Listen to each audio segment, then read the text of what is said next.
My boy, yo, my boy will ride.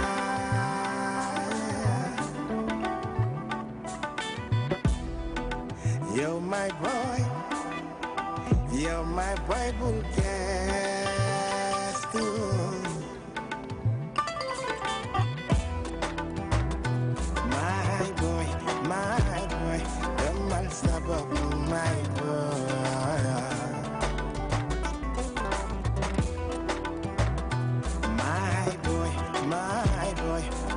Step up on my world.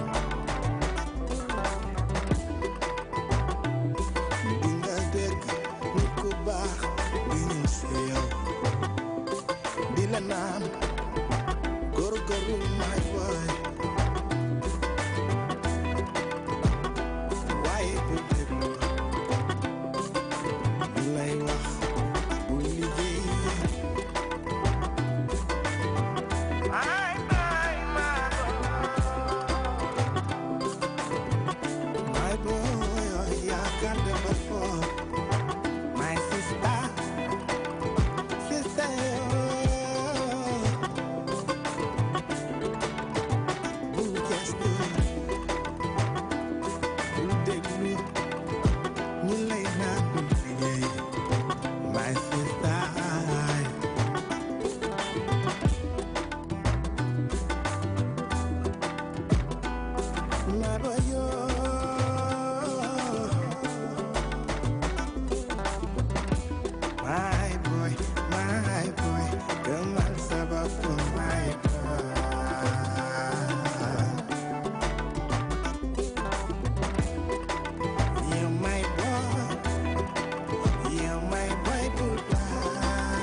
non fi nga ko daggee Fatou Bintou baaxul dara waroon nga ma bàyyi ma continuer waat si kanam tuuti parce que ku mel ni Pape Ousmane commencé woon na di yëngal tànk yi ndax tànk yi dafa oyof mais quand Jabel jugal sama kanam nag waaw kay yegg si fii ci plateau bi ak ñun Jabel Sissoko qu'on ne présente plus, originaire de Tambacounda. Il est basé aujourd'hui au Royaume-Uni mais il joue avec aisance li nga xam ne mooy kora bu ñu nee kora nag instrument la boo xamante ne mënuñu wax culture africaine génne ko ci moo tax nag tey encore une fois c'est un plaisir de le recevoir sur ce plateau ndax nag joué na ak ay ndaanaan yoo xam ne ci dëkk bi lañu nekk ku mel ni Baba Mal on pense à Kandia Kouyaté on pense à Youssou Ndour Omar Pène ku xam naa kii dina kontaan Penda moom ñooñu la bëgg ku mel ni Omar Pène donc encore une fois dañuy wax rek ndaanaan la ñu am si plateau bi ndax wër na ay scène yu bëri ci monde bi bu ñu xalaatee Queen Elizabeth Hall nekk fële ca Londres ku ko xam rek xam ne du n'importe qui mooy yéeg si scène bu mel noonu mais ci kanam dinañ ñëw gën a yaatal li nga xamante ne mu ngi koy def ci wàllu musique di représenter Sénégal mais dinaa ñëwaat feneen foo xamante ne xam naa si kanam dina ma ko wax pourquoi Jabel est beaucoup plus connu à l'étranger que fii Sénégal ndax lu mel noonu tamit baax na ñu fësal ko ndax nag ci biti am na ay nomination yoo xam ne am na ko am na ay trophée ak yeneen yoo xam ne jot na ko am ci biti réew waaye fii ci Sénégal la dafa mel ni ñun xam naa nopp yu baax yi lañ ko joxagul. alors dinañ ñëw si kanam ci moom dinañ wax it wàllu actualité Pape Ousmane tey moom xaw ma pompe la yor xaw ma moustiquaire xaw ma lu mu yoree nee na daal fu yoo am ci dëkk bi dina ko rey loolu de la wax moo tax nag mu dalal docteur traqué rek Pape Ousmane au dernier retranchement. baal leen ma Pape Ousmane alors sànq dafa commencé rédaction moo tax docteur maa ngi ree docteur Doudou Sène coordonnateur programme national de lutte contre le paludisme teew fi nag ñu waxtaan ci li nga xamante ne am na solo lool ci wàllum xeexum li nga xamante ne moo di sibiru ci biir réew mi fan lañ ci toll ak it ndax jot nañ ci def ay jéego wala déet wala am na programme yu yees yoo xam ne xëy na ñu ngi ci di ko expérimenté lu mënti am rek moom ci kanam dina gën a yaatal wax ñu li nga xamante ne rek tànn nañ ko ci fànn boobu Père Sala béegi dégg naa jëw nga ma fii te loolu métti na ma trop ndax père man sa doom laa maa ko fekkee sama nit nga boo fi nekkulee maa ko fekkee maa la fi nekkal bi mu lay jëw maa ko fekkee boo fi nekkule maa la fi nekkal yow maa la fi nekkaloon de yow liñ yow xam nga sax man di war keset yi de peut-être yow jëw bi ana Mbaye Sène Mbaye Sène duggal non Mbaye di ñëw non dañ koy woo léegi non c'est-à-dire liñ la wax lépp moo bëri ba du ma xalaat sax ban naa ciy bëri mais devant tous les oreilles laa lay wax de. oui laajal asma ba boo ko laajee dina waaw jeex na amul problème man daal fii laa nekk buñ ne kii ma défendre la. bu dee nag jiitu nañ ma ci yow wax la yow jàppale maay sa papa. yow man yow ñoo bokk équipe ñoo far. jar na ma visionné waat émission bi. xoolaat ko. ma visionné xoolaat ko. même hors antenne bi sax buñ ko mooy ko mënee génneel génneñ la ko génneel. alors Père Sala Bigué yoral nañu avis du jour 2 lay nekk nag parce que démb daf ñu fay bàyyi ak abi defal ñu benn boo xamante ne xaw na tane rek mais tey dinañu jox avis du jour Mame Diarra Fune Fashion borom ci lañu bokk mi ngi fii ci plateau bi ñu nar a waxal daan li nga xamante ne moo di lan Mame Diarra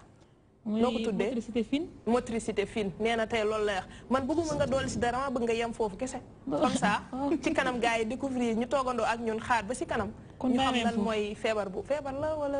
lekk la wala. moom kay instant yi pour mu leer. ci koy leeral lañ fii. waaw man kay tey dama ci xuus damay bàyyi ci kanam rek koy leeral lépp. moo tax nga dalal fii madame Marie-Louise Bopp nekk directrice centre Cœur Loris ci kanam ñu gën a ñëw rek waxtaan ci li nga xamante ne moom la Mame Diarra indil ñu tey am nañu it ñaari événement ci bés bi benn bi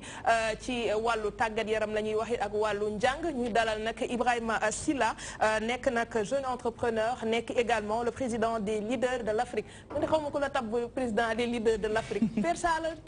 leader ci Afrique yëpp moom moo jiite nee na moo jiite léegi leadership dafa xew de mbaa kii nañ ko xëy na ci biir waxtaan bi dinañu wax ñan ñoo ko tabb parce que moom de laay Modou Makhtar mo xam naa ni ñoom bi muy nekk xale lu mu saan wax dëgg la xaw ma nag bi mu màggee xale yi ñëw nañuy màgg rek soppeeku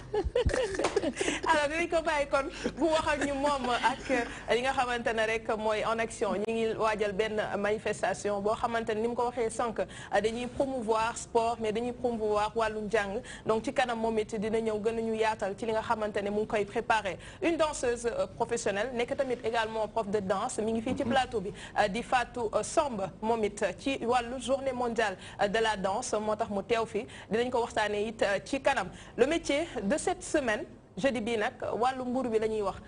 mburu bi nag boulanger yi liggéey bi tolluwaay bi hygiène bi loolu lépp it dinañ ko yaatal ak kenn ci ñoom di Mamadou Diop si kanam ak Adjara Ndiaye daañu ko def comme ni ñu koy defee saa su nekk léegi la première actualité sur la toile ak Pape Ousmane Cissé.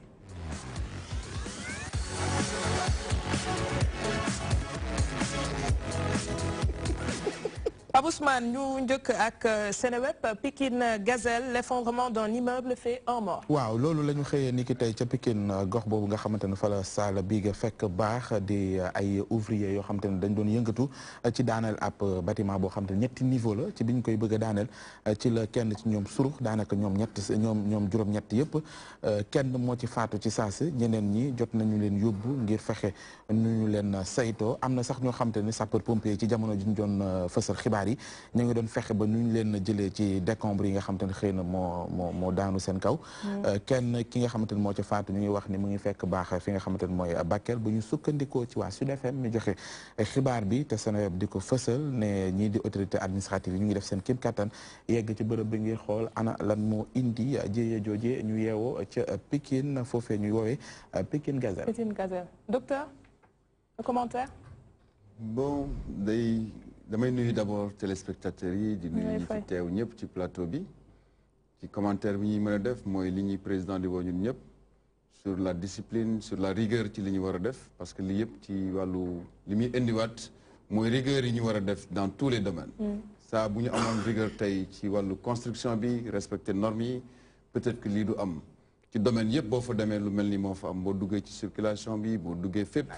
y a une certaine benn laisser-aller bu am ñu waxante ko muy dëgg te je pense que ñun ñëpp war a accompagner li nga xam ne mooy yéene président mu nekk yéene sénégalais yu bëree bëri ñu def lépp nag di jaale ñi nga xam ne ñoo am métit bi di leen masawu ci vraiment lii leen dal quoi Mame Diarra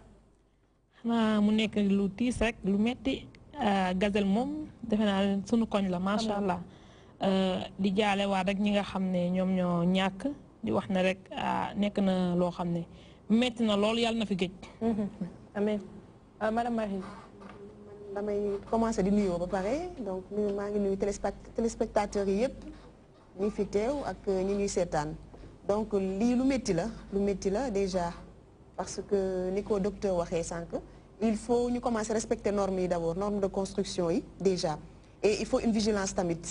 balaa ngay toj des fois da ngay xool ñi fi nekk wala am na ñu fa nekk wala am na ñu fa nekkul ñiy toj aussi tamit ñuy def attention donc di massaw rek di leen massaw daal ñi mbokk ñi gaañu ñi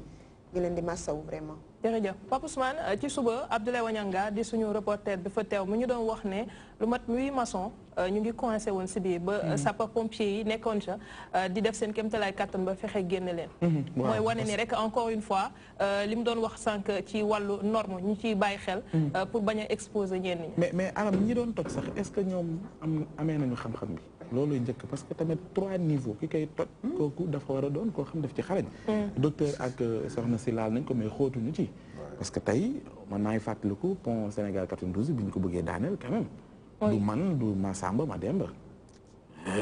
avec la protection civile ak yeneen yi nga xam ne les corps de l'État noonu dafa am préalable fa am ñoo xam loolu mooy seen liggéey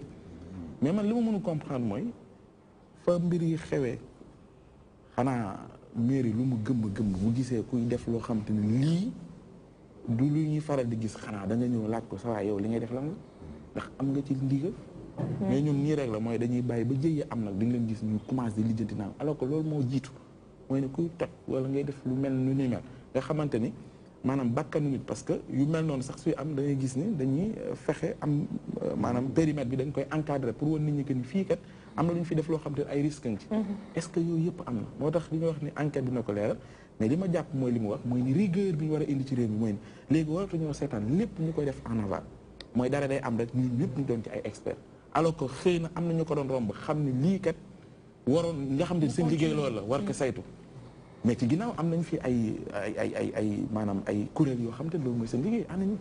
est-ce que saytu du weer ci bu ñuy tabax d'accord fexe la ca war ci waru respecter normes yi ndax ñu ngi def liggéey boobu lii xew nii tamit Pikine est-ce que amul ci ñeneen ñoo xam ñu ngi ci yëngatu da ngay jël benn aram ak benn saala nga xam te amul dara nga ñëw neexal leen benn dërëm ne leen tojaleen ma ñu nekk fa di tëll normalement bu fekkee ki ko mën la ñooñu waruñu suruf war na am au moins leen téye pour que bu daanu amee nang parce que yëpp dañ koy encadrer mais bu dee amul mooy ne da nga ko jox ñoo xam ne amuñu ci mooy dañuy dóor dañuy nang mooy jëy yu mel ni lu mu ci jóge moo tax ma jàpp ni il faudrait que yu mel ni bu ñu ko def ñu jox ko ñi nga xam ne mooy seen métier di ay professeur Sala ban message ngay lancer rek ñi nga xamante ne xam nga message moom mooy Pape Ousmane wax na ko xam nga nit dafa am loo xam ni loo am jom loo bëgg liggéey loo bëgg tekki bu mu tax nga dugg ci loo xam ni sa bakkan mën na ci des waaw dañ leen rek inna lillahi wa inna ilayhi raji'un yàlla na ko yàlla yërëm ki ci faatu ñeex ak ci am ay blessure yàlla na yàlla saafara mais xam nga dañ naan yedd yërëm a ko gën mais dafa mel ni ñun Sénégal yërëm lañu gën a mën ko yedd parce que fi ne ni koo ci yedd sax mu mer parce que da ngay dem ba léegi doo préféré nga yedd kenn léegi nag dara nag amee ñu ni ndeysaan te pourtant am na lu waroon a jiitu mooy li Pape Ousmane wax est-ce que ñu toj war nañoo toj maçon nga rek est-ce que war ngaa daaneel bâtiment parce que bâtiment mën nga ko tabax mais daaneel dafa am yoon avion sax buy wàcc dafa am nu mu war a wàccee lépp loo gis dafa am ay normes mais ñun Sénégal dafay ñun lii toujours dafay répété di répété nanu xool parce que borom kër bi tabax këram bu ko tabaxee pare mu gis bâtiment bi commencé na am ay fissures ci kaw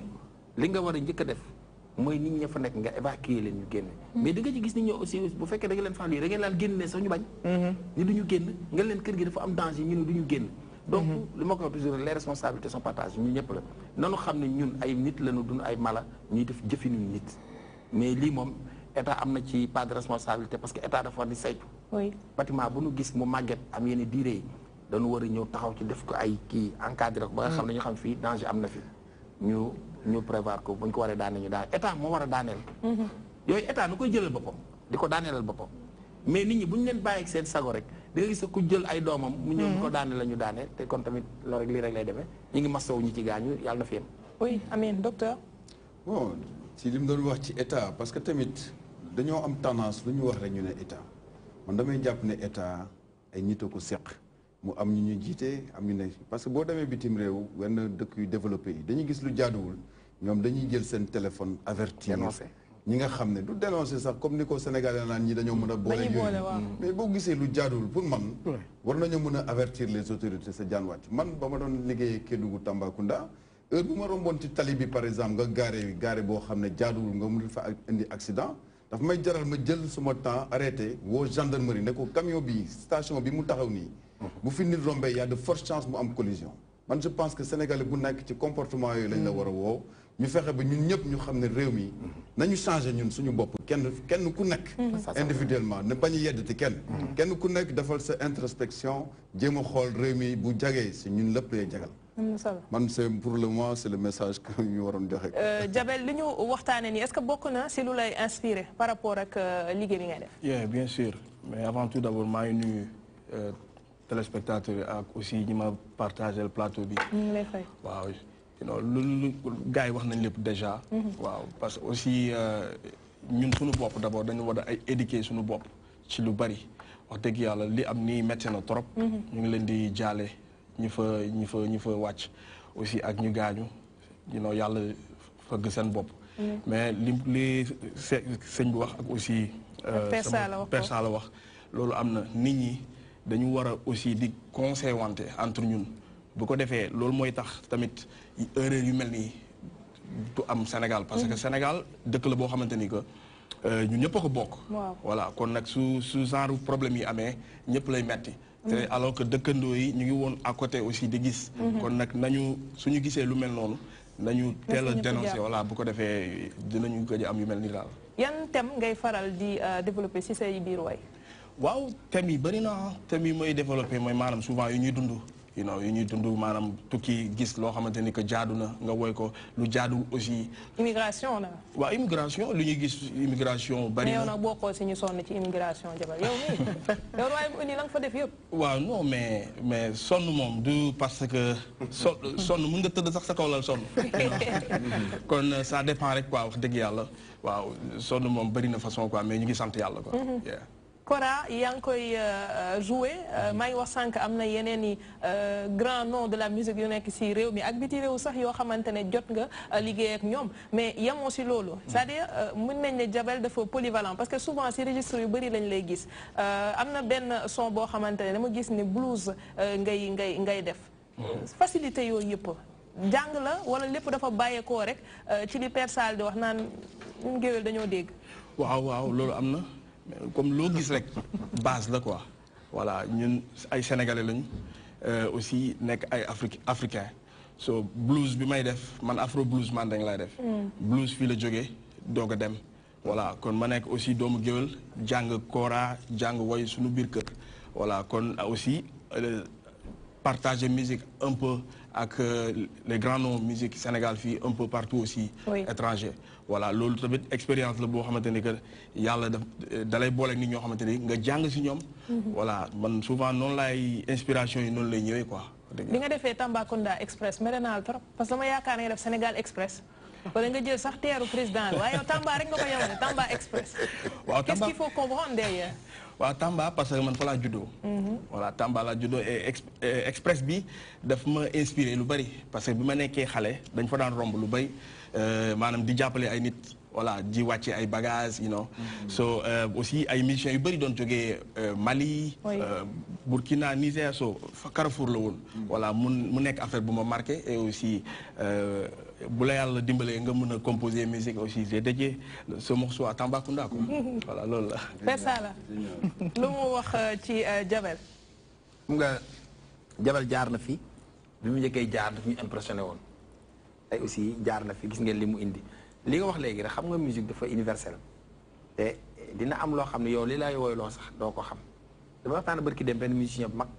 parce que inspiration yi nan la leen di dikkee mu ne moom mos na toog ci tefes gi ay 3 heures du matin géej di inspiré wu mu ne mënoo toog géej di inspiré wu yenn heures yi te jinne fekk la fa jox la woy ma ne ko kon yow toog nga jinne fekk la wax la mu ne ma mu waat mu jinne fekk na ma toog mu jox ma woy donc kon loolu mooy ni woy yi fi jinne la moom ci boppam sax léeg-léeg la woy loolu yi du ko xam inspiration bi day ñëw rek di dugg mu ngi mel ne comme ni ñuy waxtaane bu ñuy waxtaan bu benn sujet ñëwee rek yow li lay wax loolu doo xam lan la loolu mbiri suñu borom la loolu yëg-yëg la parce que doomu aadama yëg lay njëkk a def yëg lay mujjee def bu liir juddoo sax dañ naan dóor leen ko ndax indaal na bakkan bu ñu ko dóoree mu yëg metti ñu jooy ñu ne kon yëg na doomu aadama bu ko suñu borom di jël dañ naan est-ce que moom de est-ce que yëg na dara yëgatul dara yëg-yëg boobu nag mooy ëmb yëg-yëg yépp nag yëg-yëg ban nday aram tey loo ma doon may di may loo ma lay may su ma la yëgul bëggoo ko donc yëg-yëg bi dafay bari ay façon bu dee ci wàllu dégg nag muy musique bi nga xam ne moom la woon woy bi ñu bëggee mu nekk woy géwél moomu moon woy ak amul tradition yaa ma laaj ma wax la non woy moom géwél la ko moom mais bi ñu defee métier nag la ci ñëpp dugg mais woy moom géwél la ko moom dañ ñaaw sax ni nga bëree wax nga mel ni géwél loolu lañ daan wax dëgg la mais léegi sax ku ma ko wax man la ni nga bëree wax mel ni géer léegi géer ñeent gën a bëri wax ñoo dàq woy ñoo bëgg a bëgg affaire bi donc métier la vraiment ñu koy féliciter parce que man dama koy suivre comme ni nga ko toppee nii xam naa ne ku la topp la nag li mu la xamal lépp man it li ma la xamal mais vraiment daal bonne continuation yaa ngi def affaire yu nice yaa ngi représenté Sénégal partout dans le monde dignement vraiment yaa ngi liggéey ba macha allah alors Pape Ousmane gis naa ko sànq xam naa li ma koy weer fan yëpp looloo ko sonal mu toog si chaise bi téye tànk yi mais tànk yaa ngi doon bougé ba ñu waxee encore musique mandeng sànq ci rédaction bi avant ñuy commencé la naan ma wax mais Aram yow looy wax lii jëme si sa ko bay ñëw en fait yi n'y croyait pas quelque part donc quelque part wane na tamit li nga xamante ne nii mooy yow image bi nga xamante am nga ko si ku mel ni mooy li nga wax sànq mooy ni moom il est beaucoup plus connu ci biti te ci biir xëy na li tax ñeneen ñi mu leen di capter mooy originalité bi nekk ci musique am yaa ngi koy wax mooy soubassement bi boo dégloo même boo xamul sax da nga xam ni am na benn touche traditionnelle bu nekk ci ginnaaw donc xëy na xam naa mooy capter ñeneen ñi comme ni nga wax saala tubaab bi jommi na ci lim defar munoo ñëw gën ko cee jommal mënta nekk xanaa yàlla may la waaw mais ci li nga mën mooy li mu amul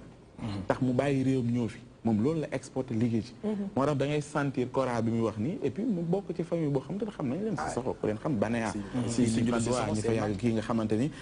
yaakaar naa chaque année sax dañuy may benn soirée bu am solo boo xamante ni famille Banaya ñoo fay kii et tout te loolu daf ñuy delluwaat ni suñu origine soosé mandeng ak yu mel noonu daf lay fàttali encore empire bu mag boobu nga xamante ni yow fa nga cosaanoo bu yàgg balaa ñu naan Sénégal empire boobu moo fi nekk waaw Aram loolu faw nga nangul yàlla moo ko def ñu seen ñaari maam la woon Touré Mandi Mori ak Cissé Mandi Mori ñu ànd Mandi ba ni tat non da ay caddo la nu woon nag danseuse professionnelle nekk fii ak ñun si plateau bi Fatou Samb liggéey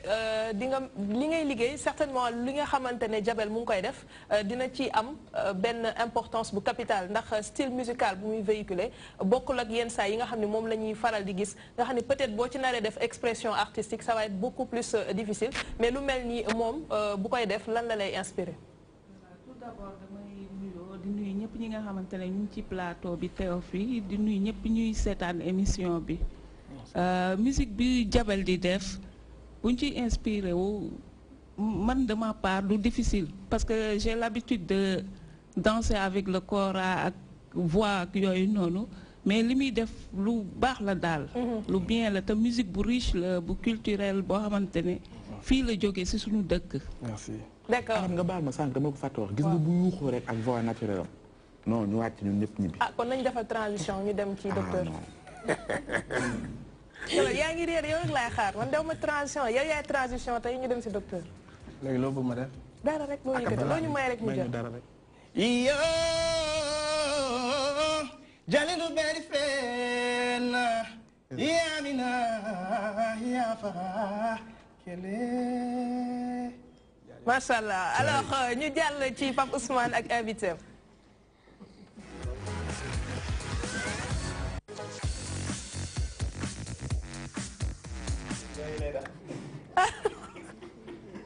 ni ngeen di def nit yi duñu comprendre parce que yaakaar damaa bëri ree te fekk du lool ci suuf c'est un problème. Alors on va parler du paludisme. Pape Ousmane, la traque de ce tueur silencieux. C'est pas voilà docteur Darmal la parce que sànq même bi ñu nekkoon ci rédaction bi loolu leen ree ñun ut ban mot la ñu war a bën a vraiment teg ci yow parce que yow ni mu sonalee askan ñu ne traque rek parce que traque moom doo ko bàyyi fii ak deewul. effectivement nga ni iyoo la wax léegi de. waaw loolu la yëkkatee. mooy ba léegi ñu ngi ci li ñu war a waxtaane mooy yow faaw ñu dagg i bi yegg ci moom. effectivement mais ay at a ngi nii ngeen koy xeex te ba léegi mu ngi fi mooy feebarloo nit ñi te xam nañ li koy joxe. te mën ngeen sax xayma xam zone yu mu ëppee li koy joxe loolu yëpp a ngi fi. mu mel ne kon am nañ éléments yi war a mën a tax mu juge fi. mais tey li fi gën a ne. lan la iyoo bi dagg gu ñu. ah Pape iyoo nag leneen lay tekk. ci bambara. waaw ni ñuy def ba dagg ibi boobu Pape Ousmane. dem ci yow directement. dinañ sawar wax ci loolu parce que loolu moo nekk ci domaine bi nga xam ne moom la ñu dénk ci wàllu ministère de la santé mais yooyu façon yi dafa bari xeet comme ay xeet la ngay gisee tukulóor di gis séeréer wala nga gis joolaa gis lépp yooyu dafa bari façon. surtout yow joolaa. mais bu ñu nekkee yoo bi nga xam ne mooy joxe sibiru ci boppam dañ koy wax anophèle te anophèle femelle bi la moo xam ne bu màttee nit daf koy faral di indil feebar bi ñuy wax paludisme. Paludisme ñu ngi ko découvrir depuis des années 1800 et quelques. ñu ko doon wax fièvre des marais au Brésil. C'est de là-bas foofu la jógee dans les années 1800 ñuy dem ba jamono mu commencé di law ba nit ñi di def ay recherche ba découvrir na kat dafa am benn doomu jàngoro bu ndaw bu ñuy wax Plasmodium falciparum moom moo koy faral di indi. loolu yoo boobu dafa am ay particularité fi muy faral di dëkk ci ndox mu set boo xam ne dafay am ay tata ci souvent bu tawee ba pare moo tax boo gisee sibiru dafa am benn périodicité bu muy ñëw ci jamono. période de nawet lañ koy gën di gis lu baree bari mais ñëpp xam nañ ne fu taataa ndox yootoo dafay bari tey boo leen gisee Dakar mu bari yoon yi dafa am yeneen façon yoo xam ne tey ñi ngi développé wu fii ci Dakar mais du ñu joxe sibiru ñooñu ay culex lañ leen di wax moo tax boo demee des zones de captage ak fu taataa ndox yu salte yooyu di nekk mu faral di bari Dakar mais yooyu du ñu joxe sibiru bu ñu doon joxe sibiru kon musiba am parce que tey boo xoolee Dakar sibiru ko bu wàññeeku na bu baree bari Sénégal nag am na ci ay jéego yu baree bari yu mu def comparé ak yeneen dëkk africain tey boo ñu doon wax tolluwaay bi tey ci fi ñu toll ci mbirum xeex paludisme ci bu fekkee war nañu mën a am ay chiffres waaw lan nga ñu mën a wax exactement ak zone yi nga xam ne jàpp nga ni xëy na foofu la gën a méttee xeex bi parce que gis nañu chaque année bu ñu koy màggal da ngeen di toxu waaw daaw sama jumul yéen a ngi woon Kaolack waaw mu mel ne ren xëy na yéen a ngi jëm tamit ci côté yooyu noonu waaw mu ngoog ñu bëggoon am ay chiffres damay jël à partir de avant 2000 gis nga ay jamono dañ doon wax naan nawet bu jeexee ba pare dañ doon wax y'a 8000 morts yoo xam ne sibiru moo ko indi ak 1 million et quelques de cas tey bu ñu jëlee ci chiffres ñu mujj am en 2017 ñu ngi ci à peu près ay 395 000 total yi nga xam ne moom la ñu gis ci suñu hôpital yi pour wane ne de ay millions nga egg ci ay 300 et quelques mille wane na ne feebar bi wàññeeku na dañ doon wax naan bu njëkk ba y avait 8000 décès tamit ci cas yi mais tey en 2017 ñu ngi ci 285 au total moom la ñu recensé ci suñu hôpitaux yi poste de santé yi ñu ngi jot a am fii ci Sénégal loolu nag li ñu ko may mooy engagement d'abord au plus haut niveau de l'État suñu gouvernants yi ñi fi mës a jaar dañoo am engagement rawatina suñu président actuel. mais recensement yooyu ñiy feebar yegg si ci structure de santé yi la am na ñoo xam xëy na amuñu possibilité ak accessibilité ñooñu boo leen ci yokkee ça veut dire que ba léegi duñu am ñi ngi am oui ñi ngi am mais boo xoolee daf lay jox un aperçu rek ci dimension feebar bi ni mu toll ci cas yi ma wax nii léegi tey boo xoolee ni mu répartir wu ci biir Sénégal di nga gis fan moo gën a am sibiru parce que tey sibiru bi dafa mel ni lu xaw a cantonné wu boori Tambacounda Kédougou Kolda Diourbel Kaolack foofu boo fa demee sibiru bu ñoom wàññeekoogul comme ni ñu ko bëggee réellement expliqué loolu lii expliqué loolu li ma doon wax sànq ci environnement bi ak nawet bi ni muy ñëwee foofu tey boo demee Kédougou mois de mai d'habitude mai avril yenn saa yi mu commencé taw foofu li muy taw du ko taw feneen moo Kolda ñoo yem bari ay cours d'eau ay lac yu ndaw ay fleuve yoo xam ne daf fay jaar mais yeneen facteurs yi mooy ci wàllu yoo bi ci boppam même anophèle bi dafa bari ay façon xeet yu fa nekk te côté Kédougou recensé nañu plus de fukki ak ñeent façon anophèle yu fa nekk yoo xam ne ñoom ñëpp dañuy transmettre feebar bi bi ci des mooy dañoo am ay comportement yoo xam ne yooyu dañ koy am li ñuy wax exophilie ak endophilie ñoom dañuy faral di nekk ci biti lu baree bari parce que nit ñi ak tàngaay bi dañuy am tendance di toog ci biti malgré que ne boo duggee ci nekk souvent dañuy utiliser seen moustiquaire mais période bi ngay toog à partir de timis ci biti di féexlu foofu la lay faral di defalee li mu lay defal jox la feebar bi. Mame Diarra. mu am benn vaccin boo xam ne dafa ñu ngi koy testé ci 3 pays Malawi ak yeneen ñaari pays est-ce que pare nañ pour andi ko Sénégal. mais effectivement parce que fi mu ne nii jumtuwaay bu ñu mën a xalaat rek pour mu mën a fexe xeex sibiru dañ koy utiliser mais jumtuwaay yi dañuy comparer ci wàllu koom-koom parce que tey wane na ne tey sànke yi ñu nga xam ne yore nañ ko bu ñu amee couverture de 80% c'est-à-dire téeméer boo jël juróom ñetti fukki yi di jëfandikoo sànke rek day fexe ba wàññi feebar bi mais loolu di nekk jumtuwaay supplémentaire boo xam ne tey ku am vaccin bi ba pare di tëdd ci sànke dina la gën a protéger. vaccin boobu c'est vrai que testé nañ ko Ghana Malawi ak beneen dëkk anglophone bu may fàtte. ñu koy wax RTS mais protection c'est pas à 100% mën na la vacciner mais c'est à peu près à 30% d'après scientifique yi li ñuy jot a. dañuy xaar avant période de hivernage bi nga xamante ne mu ngi ñëw ñu doogay def vaccin bi wala pour ku feebar ba pare ñu mën ko traiter. boo feebaree ba pare ce n'est plus la peine parce que vaccin bu ñu ko wax c'est dans le cadre de la prévention mais Sénégal mi ngi envisagé parce que loolu suñu universitaires yi la ñuy déglu ba pare ñi nga xam ne ñoo xarañ ci wàllu recherche parce que ñun lu ñuy def ci wàllu programme national de lutte contre le paludisme dañuy déglu suñu scientifique yi loolu mooy force tey jii ministère de la santé ak son programme lu ñu ciy def rek ci xam-xam bu leer lañ koy teg. xanaa vaccin yooyu day tax deret ji naqari ci yoo bi ba du ko mën a kii wala. non parce que loolu day compliqué pour ñu expliquer fii parce que vaccin dañ koy jëlee ci doomu jàngoro bi ci boppam am nañ koy modifier ba nga xam ne day indi bu feebar bu duggee dina am benn mécanisme de défense ci biir buy permettre plasmodium bi ñu mun ko teel a faagaagal tey ku dëkk Kédougou wala nga dëkk Tamba le fait ngay nekk foofu di fa dëkk nii lu yàgg da ngay dem ba am une certaine immunité loolu ci xam-xam boobu la ñuy defaree vaccin parce que nit yàlla daf ko may ba nga xam ne ci biiram day transformé wu ba nga xam ne tey bu yow bi ñëwoon tey matt la am na ñoo xam ne mën na leen matt fii ba suba. parasite bi day nekk ci biir mais duñu yëg dara. waaw mais docteur am na ñoo xamante ne duñu fanaan ci moustiquaire. sànke waaw bu fekkee dañuy utiliser par exemple yenn produits yi nga xamante ne dañ koy taal. peut-être pour dàq yooyu est-ce que même efficacité bi la am que nga fanaan si moustiquaire. yëpp ay jumtuwaay la loolu moom la ñuy wax les répulsifs. jumtuwaay beneen bi mooy barrière bi parce que yow bi boo comprendre mécanisme day fekk tey saale bigéey mu yoree doomu jàngoro bi ci biiram mu ñëw ne la cappit jël ko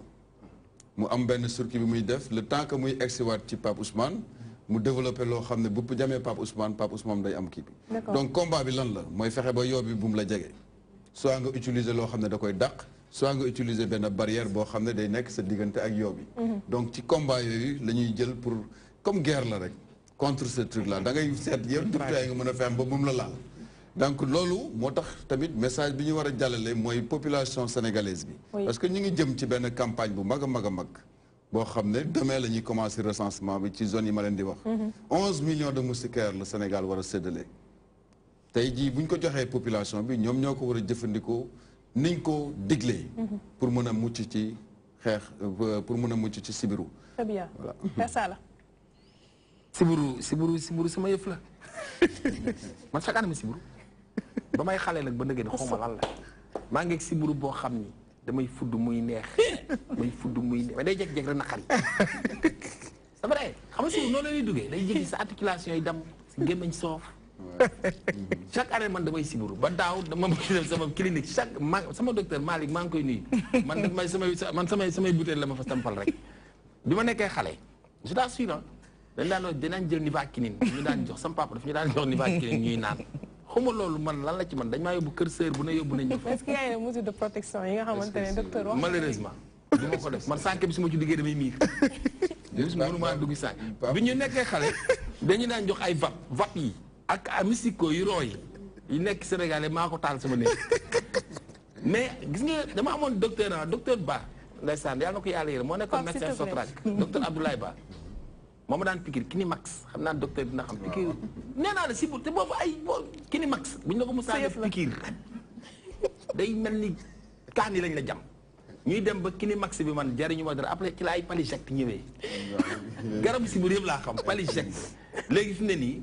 Malick may kii daf may defal ay njambaan la may defal rek pompe ko ci affaire yi nga ñëw man docteur mooy sama siburu man pali mooy sama problème te siburu la man mooy chaque année billaay ba ma nekkee xale bu Sénégal tey lépp am na yenn feebar boo année ma siburu ci foofu chaque année ma siburu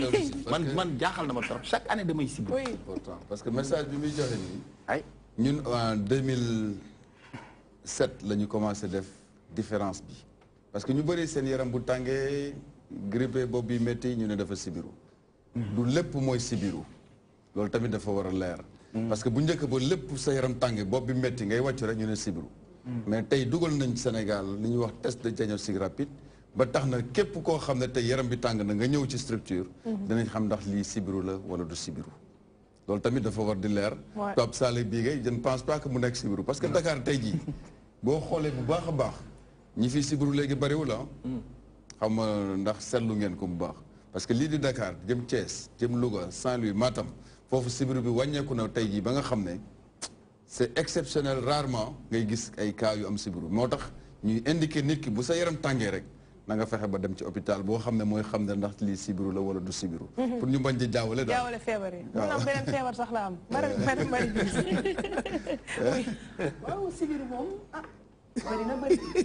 waaw biir Dakar moom bëreetul sibiru comme ni nga ko waxee mais man li ma jaaxal mooy boo tëddee yow bii def bruit ci sa nopp yi boobu day joxe sibiru wala joxewul sibiru moo tax kii bind le tueur silencieux gis nga yow bu bëri wax du joxe sibiru buy def 20 mooy loolu la ñuy wax souvent culex loolu la ñuy distinguer yow moom bu bëree yuuxu rek xamal ne moom du parce que moom anophèle bi dafa am caractéristique boo xam ne moom bëriwul bruit bu lay matt silencieusement la koy def moo tax gars yi di ko tuddee le tueur silencieux effectivement mais yooyu yi ñuy gis Dakar généralement du yooyu yoo xam ne mais am na fi nag waxuma ne amatul Dakar am na ba léegi moo tax nit ñi war di gën di fagaru parce que ñi nekk Dakar gëj a dégg su ma la déggee jaratu kon may utiliser sànq man si au contraire foofu nag dama la bëgg a wax benn affaire daa mel ni sànq bëggoo ko de gis nga soxna si moo la benn affaire gis nga boo gëjee sibiru bu la sibiru duggee fa la gën a grave parce que day fekk sa immunité wàcc ba nga xam ne buy ñëw ci yow ni mu daan def koo xam ne tey jii dafa dëkk ci milieu bu faral di bari kii du bokk ak koo xam ne tey toog nga 10 ans amoo sibiru bu ñëwee ci yow effet bi muy def mën na laa rey ci délai bu gàtt gàtt parce que sibiru quand même day reyee nañ ko fàttali Ibrahima d'abord maa ngi nuyu bokki téléspectateurs yëpp di nuyu kilifa yi ma bokkal plateau di wax ne effectivement pour wax ci sibiru li fi jot a xew mooy événement affaire de bâtiment yi man ne dama koy yóbbu rek ci diine parce que yàlla moo wax ne wa maa xalaqal insaana fi kabadin vous ne pouvez pas vivre sans difficulté mënoo leen dund sans métit waaye quelle que soit la difficulté il dépend en grande partie de soi-même pour la surmonter de boobu nag day ñëw ci macha allah ki ñu dénk wàllu paludisme li mu wax mooy le développement personnel l'éducation personnelle si lépp situation difficile yi réew mi nekk yëpp il faut une éducation personnelle pour que éducation personnelle boobu moo ñuy conduire que l'éducation globale maanaam li nga xam ne dañuy tënk ñun ñëpp ñu man si saafaraw parce que ku nekk saako ceeb lan moo ko tënk ay peppa donc ku nekk bu indee sa peppa buy jariñ lépp saafaraw donc man loolu laa si xalaat si mbiri jafe-jafe yi ñu wax fii yëpp si plateau bi waaw. Jabel Tambacounda ba yow gëjoo fa rek ndax docteur wax na léegi foofu bëri na yow. lu mu wax nii sax man Tamba dafa bëri yoo effectivement mais man sama bopp xam naa gëj naa gis yooyu tuuti quoi. parce que comme que lu ma fay dem maanaam bëri na bëriwul déjà mais lu mu wax aussi am na solo pour gars yi mën a jóg ci loolu parce que tamit sibiru moom mooy feebaru Sénégal. voilà même touristes yi bu ñu fi ñëw sax loolu la leen njëkk a wax. te dëkk boo am te dëkk bu bëree genre feebar yu mel noonu sax day mën a delloo réew gannaaw.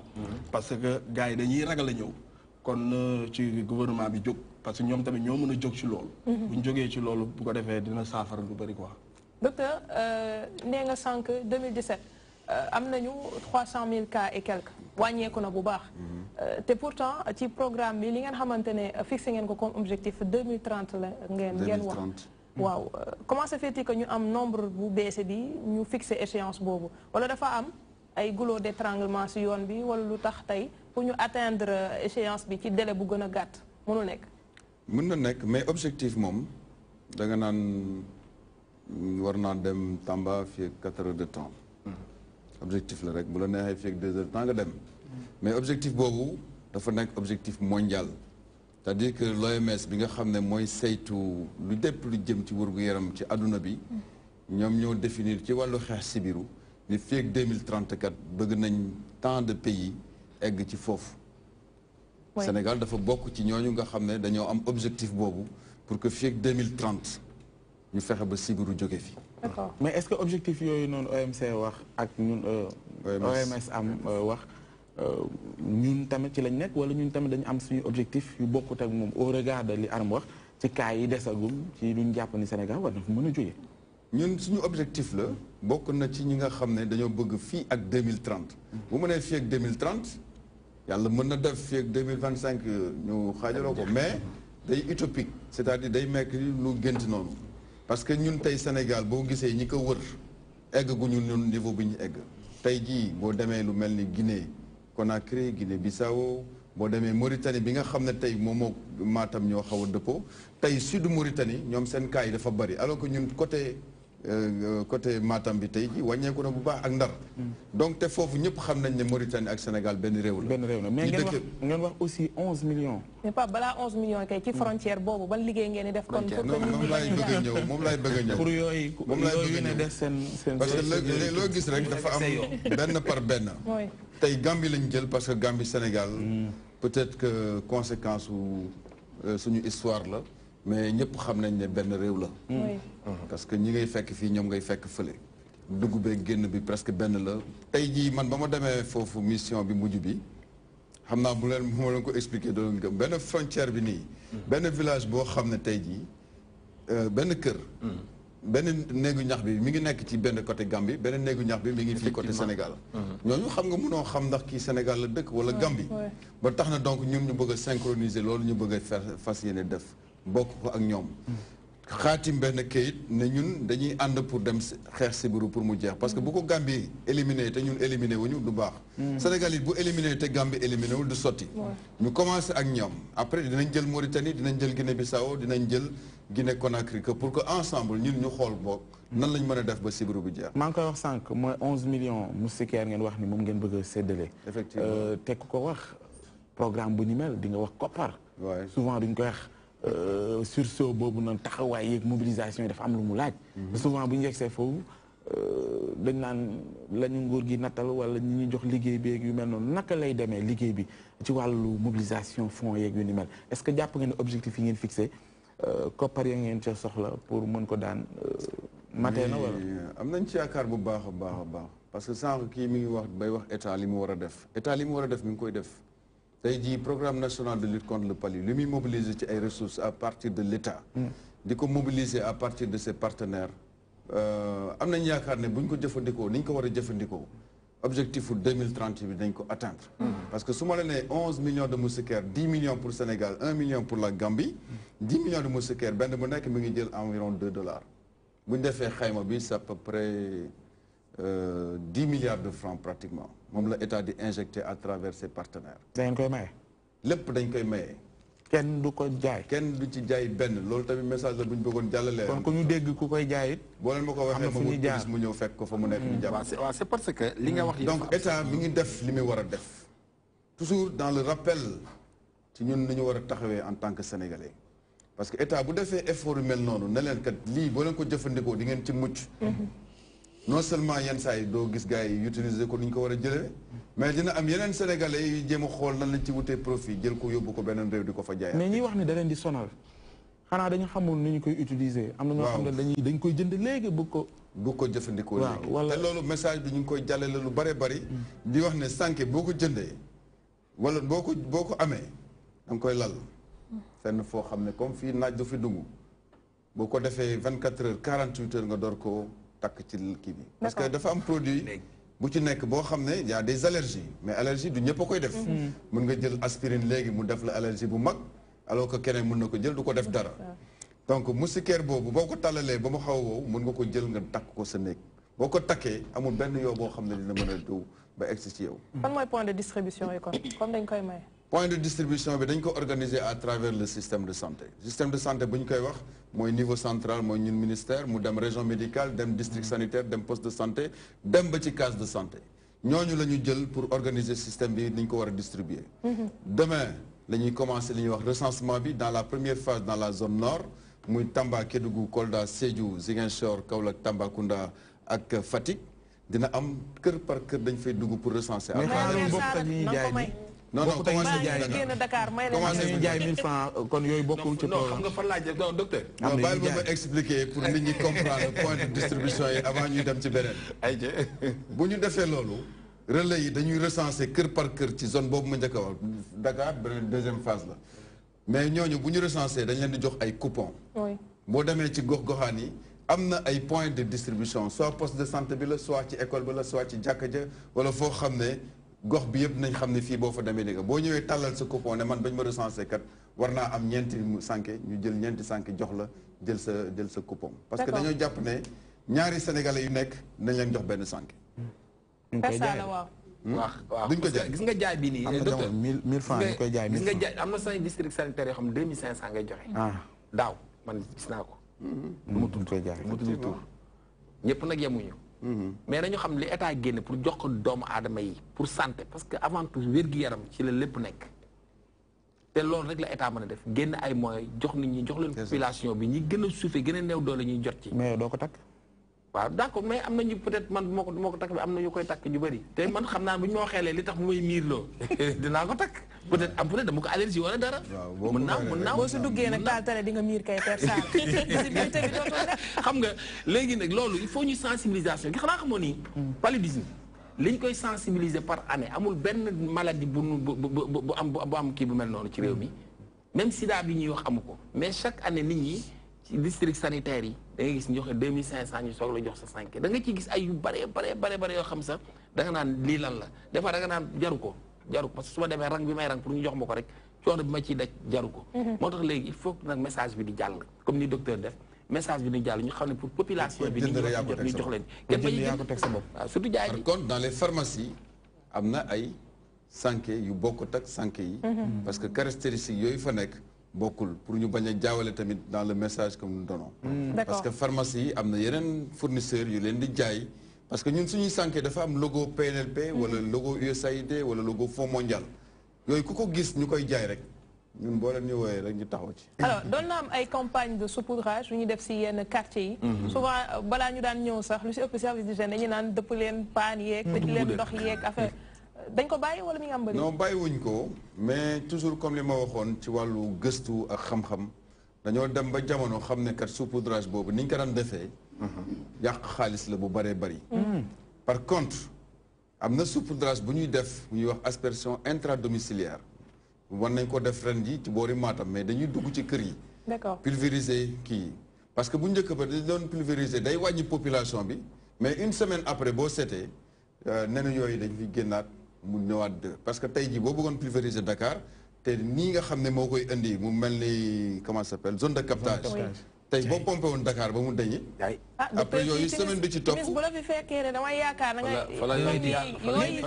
kaawu Maris tamit semaine bi ci topp parce que lak yi fa nekk mooy indi affaire boobu. donc tant que traité woo ko sur le plan larvaire parce que doomu yooyu ci biir dana am benn moment dañuy génnaat. donc boo pulvériser dépenser plus de 40 millions 50 millions. mais semaine bi ci topp mënoo ko defar. donc c'est tout un ensemble moo tax. ñun kese domaine santé mënuñoo xeex sibiru ba mu dañ. dina am beneen aspect boo xam ne yeneen secteur yeneen ministère. damay joxe exemple déggoo Pikine xam nga ndax am na foo xam ne danaan inondé bu njëkk ba. mais canalisation yu fa état def. effectivement ba mu dem ba nga xam ne tey inondation amatu fa. mooy ruddee ñaay bi noonu. ci saa si sibiru dafa wàññeeku. d'accord donc pour vous dire que même y a d'autres secteurs yoo xam ne buñ ci jàppee. dinañu gën a évoluer ci kii bi mais beneen éducation bi tamit ñu ngi ñuy jàppale. ministère de l'éducation pour teel a yee xale yi dès le bas âge parce que sénégalais yi nga xam ne dem nañ ba am comportement yu roode yi moom. instant pour nga doon buy ñu sañ ko wax. alors dinañ dellu si waat ci moom docteur Doudou Sène merci beaucoup on passe à Mame Diarra et son invité léegi-léegi.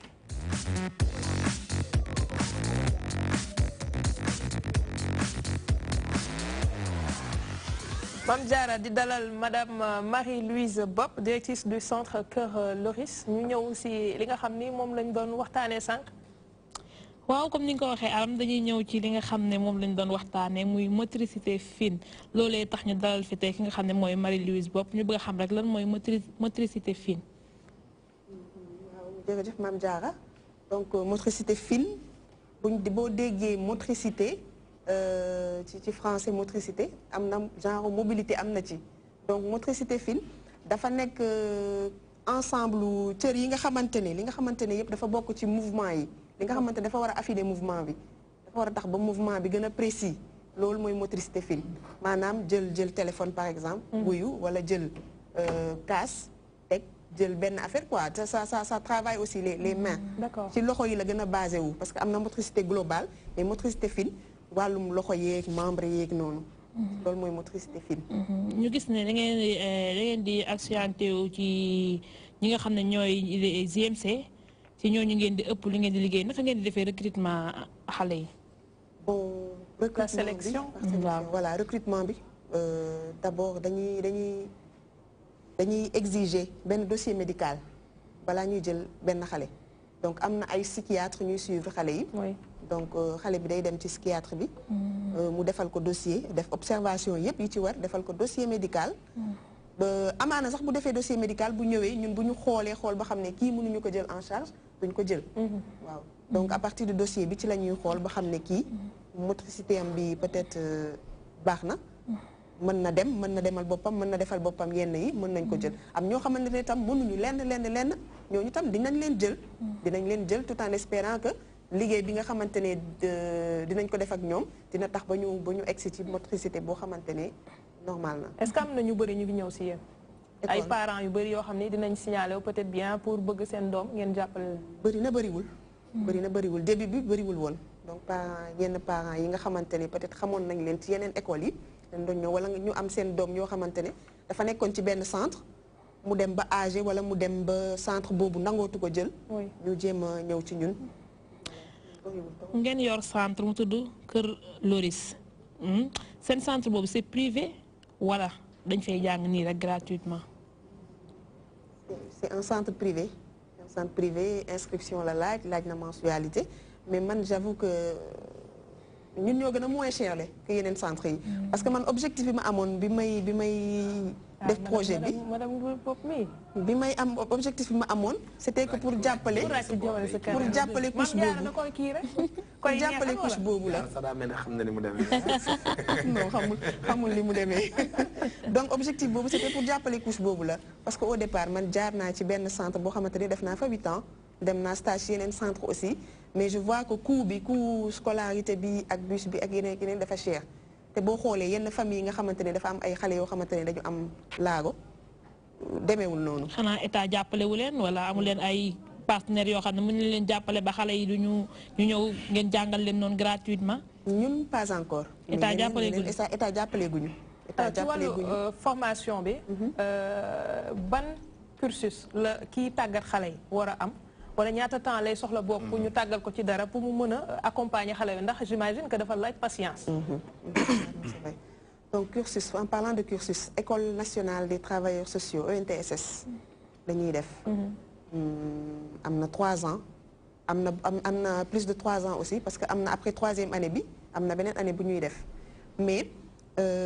formation bi tamit boo jógee ENTSS d'habitude ñoom bu ñu jógee ENTSS boo ñëwee sur le terrain li nga jàng ENTSS ak li ngay fekk sur le terrain c'est différent. Réalité c'est différent parce que d'habitude ENTSS dañuy def accompagnement des enfants en difficulté mooy genre délinquants yeeg ñenn yi affaire yooyu dañuy def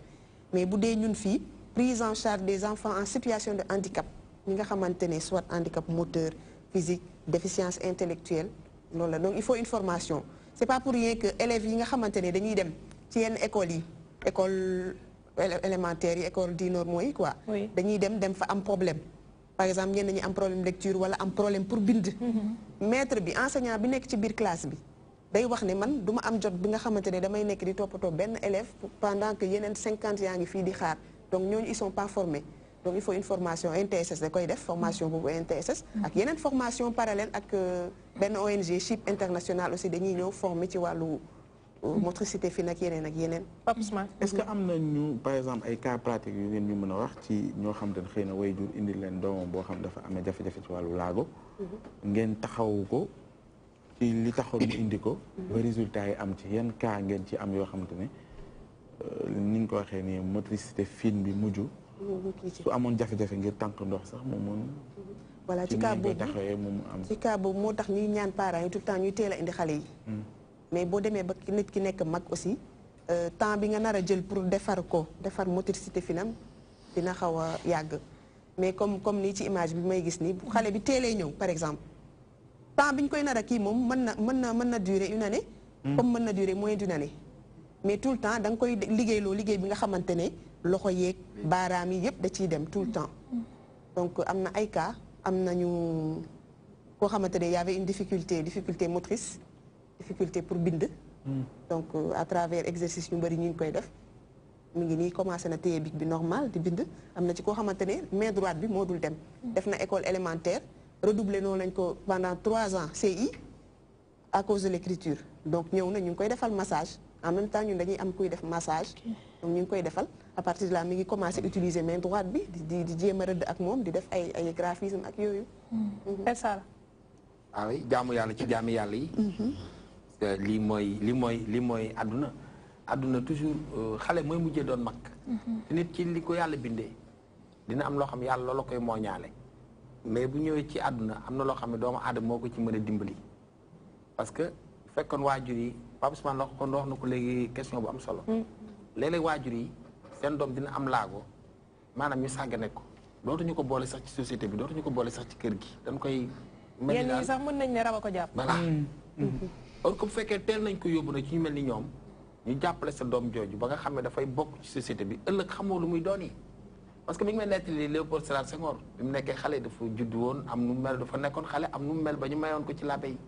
l'abbé bi ñëwee ñaan ko xam ni kii ëllëg dara doon yi dara gis ngeen tey fu mujjee président de la république nit la yàlla moo ñaale noo xam ni yàlla rek moo ko xam ñun li ñu war rek mooy jàppalante suñu biir muy jaamu yàlla ci jaamu yàlla yi ba leen ci encouragé bu baax a baax a baax gën leen cee jàpp rek bu leen bàyyi ci wàllu formation bi lay ñëw da ngeen leen di jàppale certes pour que seen mouvement yi gën a fluide mais ci côté pédagogique bi est-ce que am nañu ñoom possibilité tey kenn jàng ba mu peut-être atteindre CI CFE wala am BFM wala c'est juste un accompagnement pour que mu mun a évoluer dans la vie de tous les jours. non am nañ possibilité dem parce que boo jëlee kaw centre Talibou Dabo ñoom dañuy dem def examen seulement que examen bi bu jotee mesure yi ñuy jël pour yeneen élèves yi moom la ñuy jël pour ñoom. léegi sax ñu ngi koy wax état ñu ngi wax état bi pour ñu jéem a changer defal leen kii boo xamante ne parce que des fois dañuy lent dañuy yéex ci bind bi. donc il faut que ñu may leen temps bi nga xamante ne mën nañ def ba def examen mais day am parce que man bu ñu jëlee suñu cas aussi sama centre suñu centre am nañu benn élève bu ñu inclure école Yacine Thiandoum. mi ngi fay dem tous les mardis. donc kooku dina dem C1 lay def. dina dem ba peut-être defi examen. d'accord.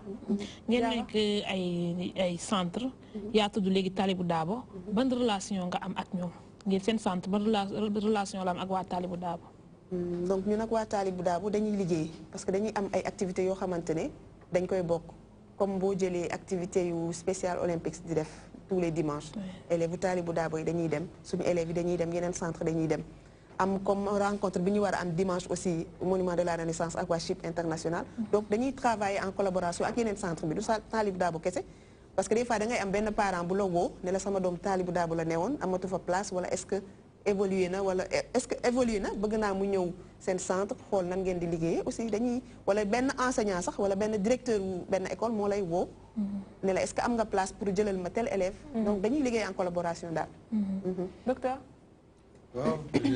leen féliciter di leen encourager ci initiative yi ñu am parce que comme instant yu mel nii la ñuy gën a mën a jàngal société bi parce que quand on parle de motricité fine wax na ko ba pare. mais ñu gën ko définir nit ñi xam pour que population bi buñ ko gisatee ba ñu jàpp ne sama doom raba ko jàpp ak yooyu. parce que nit day judduwaale parfois ak ay laago yoo xam ne mën nañ ko récupérer. parce que bu ñu waxee motricité fine am na beneen façon motricité globale moo ñuy permettre ñu toog moo ñuy permettre ñu daw te loolu li koy joxe mooy muscle yi. muscle yi xam naa ci olof Sall bi nga gën a ñëw pour faire fàcce ko mais dafa am yoo xam ne yu tuuti pour permettre nga jàpp bic. nga mën a jàpp orange wala jàpp ciseau ñooñu nag seen domaine boobu dañ leen ciy gën a encouragé parce que dafa am benn aspect disons neurologique bi ci nekk parce que si cerveau la lépp di déparé mais bu loolu jàllee may waxaat sànq ci li Sall bi di wax ci nit li ko yàlla mën a defal ëllëg parce que dama gis koo xam ne sama kanam la juddoo amoon handicap bu doy waar bu ñuy wax syndrome cérébelleux ci cerveau bi donc amul woon coordination ci yaramam ma gis yaay ji ni mu sonnee ci moom ba booy bi nekk ba màgg nekk un très grand artiste boo xam ne tànk bi lay dessiné tey ji xale boobu mi ngi bitim réew mais li mu am ci alal nit mënu la ko wax ci artiste boobu muy def nga xam ne ay tableau yu muy dessiné tubaab yi di ko jënd mais parents yi bi nga xam ne da ko abandonné woon ku góor ki moo tax jigéen ñi yéen amul leen kenn amul seen bu daan gis yaay ji di ko gàddu di ko téye mais c'est extraordinaire c'était juste benn parenthèse mu pour wax ne taxaw mooy li olof di wax rek yàlla du xañe lépp daal doom su baaxee doomu ñëpp lay doon mais su bonee rek ñu ne yaayam dafa yaay li muy daj ci doom yaay rek moo ko xam moo tax daal toujours nit ki sa doom alalu yàlla la daal bénéfice la ci sëy parce que nit am na ay milliards yàlla joxu ko doom nit amul dara yàlla may ko doom moo tax bu la yàlla mayee doom rek de seetlatu la dara li la war nag mooy sa doom jooju loo mën ci moom ci jaamu yàlla def ko parce que moomin la xool li exemple bi te tey dem na keroog leen laa leen wax fi doom dina jox papa paas màkk sa papa yu jël ko ak gàcce yi mel nii tax nga dem ba délaissé ko yaayam rek nekk ak moom ëllëg xale bi màgg doon milliardaire bu ñëwee ne papa am caabi kër ngi sëgg jërëjëf doom gàcce ndey ak bàyyi ñëpp nañ toppatoo doom dañ koy toppatoo. bilaay ndeysaan. j'aimerais juste que ñu ñëw si biir école bi ndax tamit centre lañu wax. te ñu fay tàggat mais est-ce que condition yi nga xamante ne yëpp soxla nañ ko xale yi wala ñeneen ñi ngeen fay accompagner matee na pour que liggéey bi mën a dem ci anam bi ngeen ko bëggee. waaw aram condition yi moom xaw na des parce que boo xoolee dañu loué benn kër lañ nekk. am na espace salle yi nga xamante ne foofu la xale yi di defee activités yi am nañu benn cours bu ndaw ci ginnaaw mën nañ fa kii seulement aussi dañuy utiliser ci bunt bi pour def sport wala on a accès au jardin au terrain de sport yi nekk à côté aussi le centre bi aussi bon li may wax ministère ba mu fa ñëwee aussi remarqué na ne c'est bien c'est une maison mais c'est bien yaa am na lu ñu soxla daal am nañ ko seulement que matériel bi moo xaw a doy waar donc matériel accompagnement pour motricité fine dafa laaj matériel bu bëri amuñu ko boo gisee ñu on travaille avec les moyens de bord ñun ñooy créer suñu propre activité mooy li ñuy wax éducatrice dafay am initiative dafay am esprit d'inspiration pour mun a créer ay jumtuwaay pour xale yi parce que boo xoolee bu ñu la andilee benn élève nga suivre ko observer ko pendant 1 mois di nga xam kii ban laago la am kii lan la soxla doo fi nekk di sonal sa bopp di ko jàngal ay AOI te soxlawul AOI. D'accord. Donc di nga gën a basé wu ci li mu soxla bu ko defee di nga def wuti ba bu jaree dugg ci mbalit yi wut ay matériel de récupération pour mun ko defal kii benn activité boo xamante ne dina ko mën a dimbali ci motricité finam wala ci leneen. oui Diarra. seen centre bi ñaata la mën a jël ci élèves.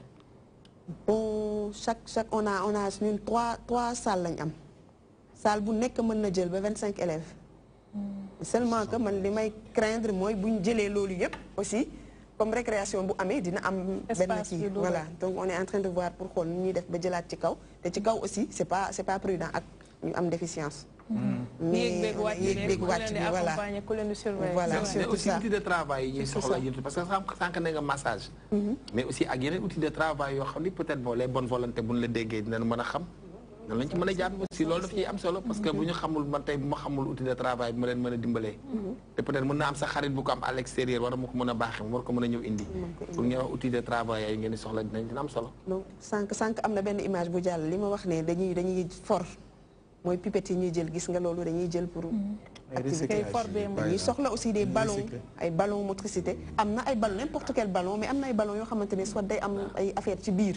loolu yëpp da koy liggéey dañ koy soxla motricité bi du ma yem ci motricité fine bi mais motricité globale bi sax dañuy soxla ay tapis yoo xamante des tapis pour le massage parce qu'on est en train d'utiliser des nattes wala genre éponge la ñuy utiliser pour massage bi te voilà donc am na ay matériels yu bëri yoo xamante ne vraiment kuñ ci mën a dimbali rek dinañ ko jël. centre bi aussi internat la wala xale yi dañuy wàcc ñibbi. donc dañuy wàcc ñibbi. dañ fay nekk ba 16h dañ fay añee donc foofu la ñuy añee ba 16h ñu wàcc 8h30 la am na ñuy wàcc 13h parce que ñoom seen parents yi ñoo préféré libérer leen 13h comme sori wuñu mais ñeneen ñi fa la ñuy añee donc jusqu'à 16h. Merci beaucoup Marie-Louise Bob, directrice centre Cœur Loris. Ñu jàll ci événement bu njëkk bi nga xamante ne ñu ko doon wax sànq.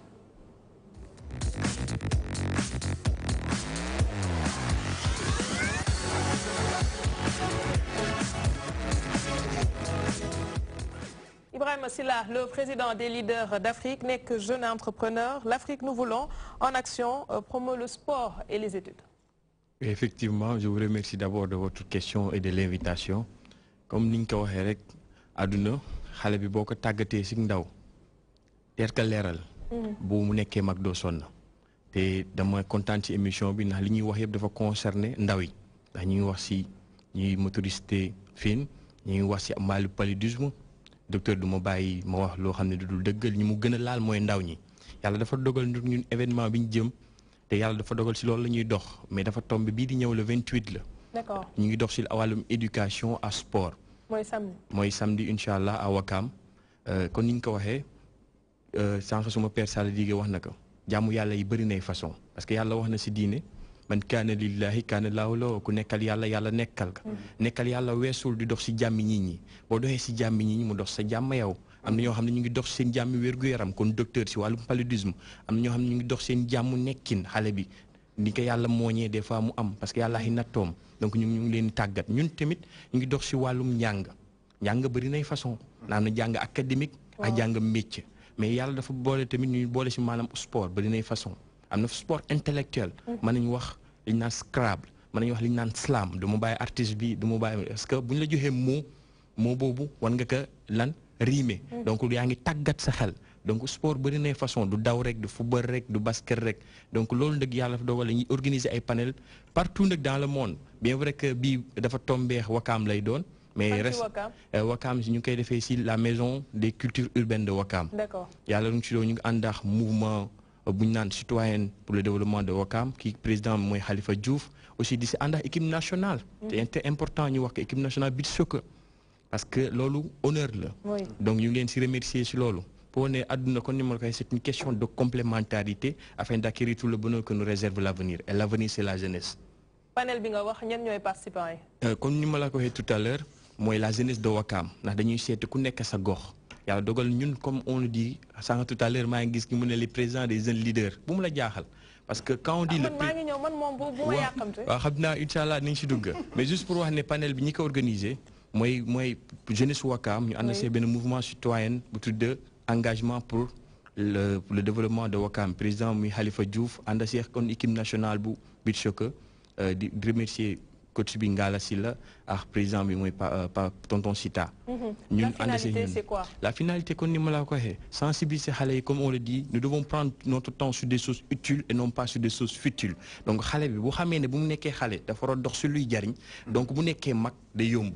léegi xale bi boo ko tàggatee si loo xam ne dëgg du jariñ bu nekkee mag day difficile donc ñun ay ndaw lañ yoo xam ne dañu tàggat pour yeeñu loo xam ne si luy jariñ ñun tamit on transmet message boobu kon ni ñu ko waxee àdduna motalinte la.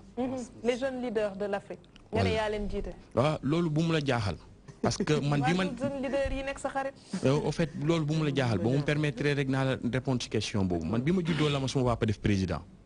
parce que yàlla dafa dogal maay taaw donc taaw njiit nga. donc qu'est-ce que c'est que le président de la République sur le plan institutionnel? C'est une création institutionnelle à l'incarnation humaine variable dans le temps. Je parle sous le contrôle de docteur. Donc c'est ça la définition du président de la République. Donc quand je dis qu'on me taxe de président des jeunes leaders d'Afrique, loolu muy tàmbale université parce que université yàlla dafa dogal am na malien am na gambien bon ñu doon def ay activités yoo xam ne kon ni ñu ko waxee ay jumelage et si biir jumelage yooyu ñu amoon benn vision commune bi mooy ñun de kon de ñun de yaakaar nañ ne étudiant kat mooy jiite ji suba lu tax ñun yow malien bi mënuñu booloo université pour que demain yow boo nekkoon président bi nga xam ne moo jiite wàllum paludisme Gambie man ma nekk président bi nga xam ne moo war a jiite wàllum paludisme Sénégal mais suñu lëkkaloo day yomb parce que bi ñu nekkee université tàmbalañ di diisoo di waxtaan léegi suba bu ñu nekkee ay kilifa day yomb mais dañ naan sawaay waaye yow ñoo bokkoon université Gaston Berger. C'est le leader des étudiants. parce que li nga wax ni étudiants yi ñoo ko loolu dama la jox étape pour comme président des jeunes leaders d'Afrique fan la tàmbalee mu ngi tàmbalee université. man à l'université lañ ma ko tabba mais du man rek tabba bi mooy dañ ne ki nekk Mali sax dañ koy oowee président ba président xam nga lan la dañ lay fàttali ne suba man nga doon ku ne waaye li ñu ñaan mooy xam nga président mooy incarner état mooy c'est le sommet. d'accord léegi dañ lay wan ne yow de mën nga ko doon donc waajalal sa bopp waaye dañ ne booy ñaan yàlla ne ko may ma lii bi nañ naan jant bi mais bu la mayul jant bi may la biddéew donc ñun kat dañ gëm ne suba mën nañoo doon président. doo benn président de l'Afrique. Non mais attends Pape lañ ñu doon wooyee temps booy ko dañ koy continuer.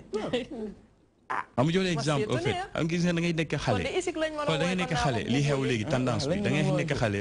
ñu ne la waaye mbër xale bi nga naan kan mbër li xale bi commencé lii te pourtant du mbër de mais yaa ngi koy tàmmal moomu mbër maay tooñ mbër yi ne bu leen ma ko jaa damay tooñ nii rek donc am non juste léegi nga doon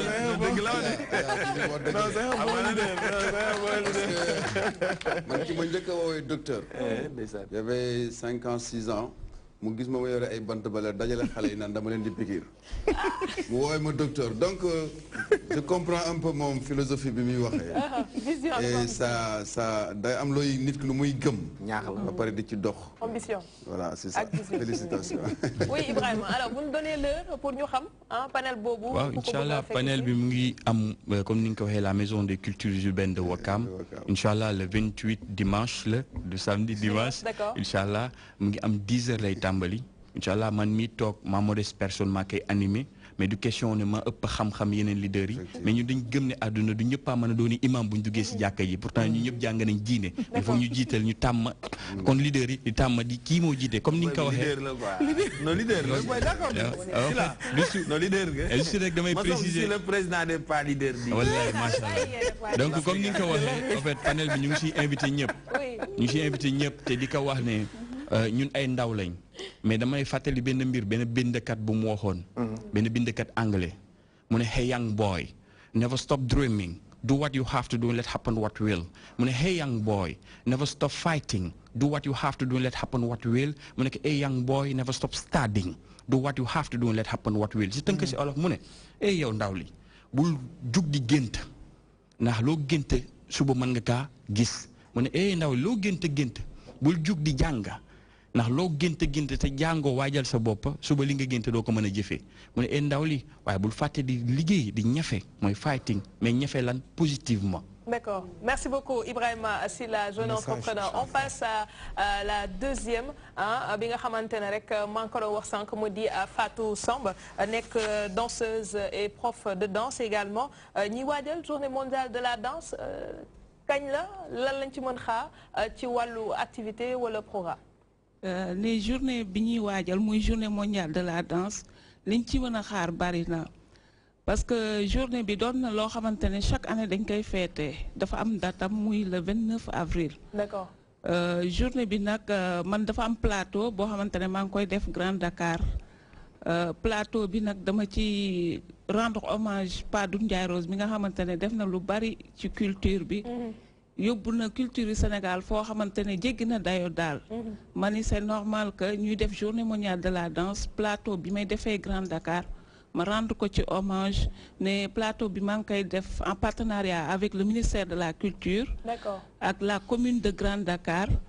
ak appui comité national et coordination parce que maa ngi ci biir comité bi tamit mais am na yeneen plateau ci journée bi plateau boo xamante ne mu ngi amee à Dalifort am na plateau tamit boo xamante ne Pikine lay amee am na buy amee Guédiawaye tamit ne tey si suba rek lañu def conférence de presse kii journée mondiale de la danse bi mais le 29 ci suba gi dina am cérémonie officielle boo xamante ne ministre de la culture moom moo koy présider Inch'Allah mais journée bi daal liñ ci def bari na daal ne suñu jour la ñun ñii les danseurs les acteurs. fecc daal na nit ñi fecc ba doyal. dañuy fecc ba doyal dañuy xëy di fecc ba guddi. Bersala dafa wax Doudou Ndiaye Coumba Rose. dañuy bëgg genre figure yu mel noonu nga xam ni am na fu ñu yóbbu Sénégal ci biti réew sax la ñu am ndax au delà du Sénégal wane na boppam donc yu mel nii ñu koy rendre hommage dina leen neex yéen communicateurs traditionnels. effectivement xool photo bi. am na ci photo boo xam ni Japon la woon tey bu ne jël nañ suñu sabar yi yóbbu ko ba Japon di ko jàng ay japonais ñu koy tëgg yóbbu ko Chine yóbbu ko partout dans le monde nga xam ne ñun suñu lii sànq am na ku ko wax yow yaa ko wax sànq suñu artiste bi munu ñoo woon tubaab bi loo xam ni clavier wala guitare wala batterie déedéet suñu kàllbaas yi suñu mbëng-mbëng yi suñu ndeer yi suñu xalam yi kooraay loolu lañ leen mën a won mu jaaxal leen mu saf leen moo di Doudou Ndiaye Rose def Doudou Ndiaye Rose dafa wane yoon bi donc léegi ñoom ñii te bu nee tëgg ni fecc te fecc ñett ngi ci intelligence la sport la ba pare aussi dafay dundal xol fecc du fecc nii rek tëb nii rek de nee intelligence la parce que intelligence yi mooy dégg li ngay fecc si tu n'es pas intelligent doo mën a dégg ba pare aussi tëb bi ngay tëb di dal sport la ku amul wér-gu-yaram tey saala bii tey boo ko bëggoon def la yenn mouvement yi doo dem du dem wala tey ku ma gën a féete mag donc sport boobu nga ci def ba pare aussi li ngay def mu dugg sa passion la day dundal sa xol dalay naat fi ne nii tey jii loo ko mënti wax lu fecc gëmu ko parce que loolu moo nekk ci xolam bon di wane ne culture dafa yaatu te nit mënoo développé mu ko te sa culture yóbbu la tey Baaba Maal bu gisee partout dans le monde ñu ràññee ko dëkk bu mu wàcc avec son tengaade son tenue traditionnel bi muy sol ak yeelaa bi muy woy donc mën na ci am lu ne leneen noonu moo tax journée boobu ñu ngi leen ci ñaanal jàmm xam naa ni mën naa am sa benn pooj bi ma dese sama àdduna mën naa leen ko may. alors un dernier message pour ñi nga xamante ne rek ñu ngi xaar parce que man su ma déggee journée mondiale de la danse je pense maison de la culture yi nga xamante ne ñu ngi si biir dëkk bi est-ce que danseurs professionnels yi rek ñoo ci participer wala am na ñeneen ñoo xamante ne comme ñi ngay tàggat ñeneen ñu si mën a ñëw bokk. ne du danseur professionnel rek ñoo ci mën a war a mën a ñëw bokk ne journée mondiale de la danse dañ ko def pour ñëpp ñi nga xamante ne dañuy bëggee fecc bi ba pare d'habitude dañ ko doon def à Blaise Senghor Sorano wala Grand Théâtre mais cette fois-ci dañ ko génnee yóbbu ko ci population bi pour que ñoom tamit ñu bénéficier aussi parce que du ñun rek les acteurs ñoo war a fête journée mondiale de la danse population bi tamit si la ñu bokk ak les acteurs yi nga xamante ne mosuñu xam ne journée bi ça existe parce que journée bi dafa am comme ni ñuy fête de la musique internationale noonu la journée mondiale de la danse mel ba pare objectif yi am ci journée mondiale de la danse mooy réunir le monde de la danse rendre hommage la danse et franchir toutes les barrières politiques culturelles et ethniques. mbaa feccin bi di ngeen ko waxtaanee rek. bien sûr dañ koy waxtaanee bu baax sax. ok parce que danse moom bëri na ci yoo xamante ne moom c'est tout sauf de la danse tout de suite ñu jàll ci page de pub dellu soit si plateau bi.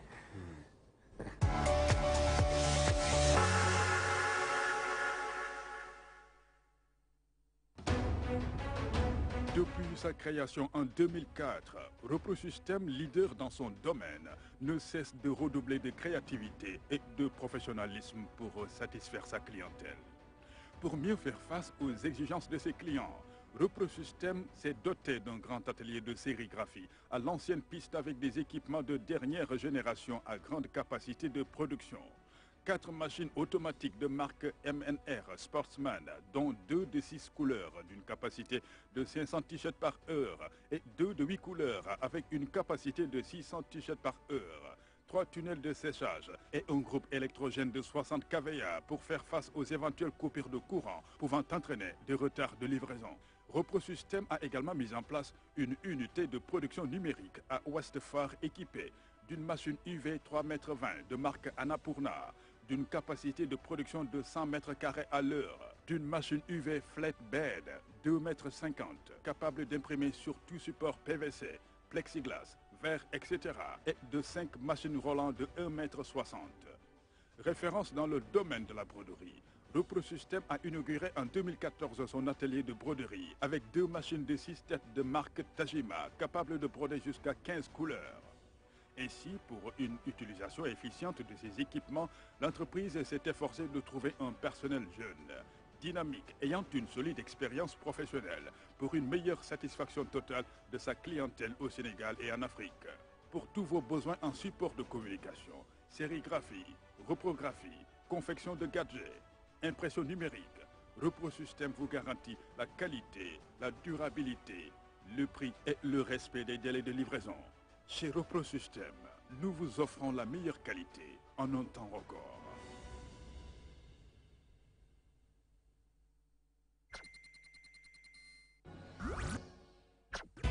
Toutes les informations sont disponibles sur seninfo.com. Les chemins de l'information juste et fiable. Politique.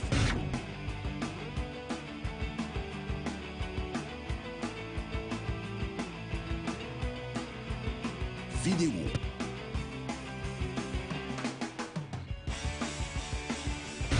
Société.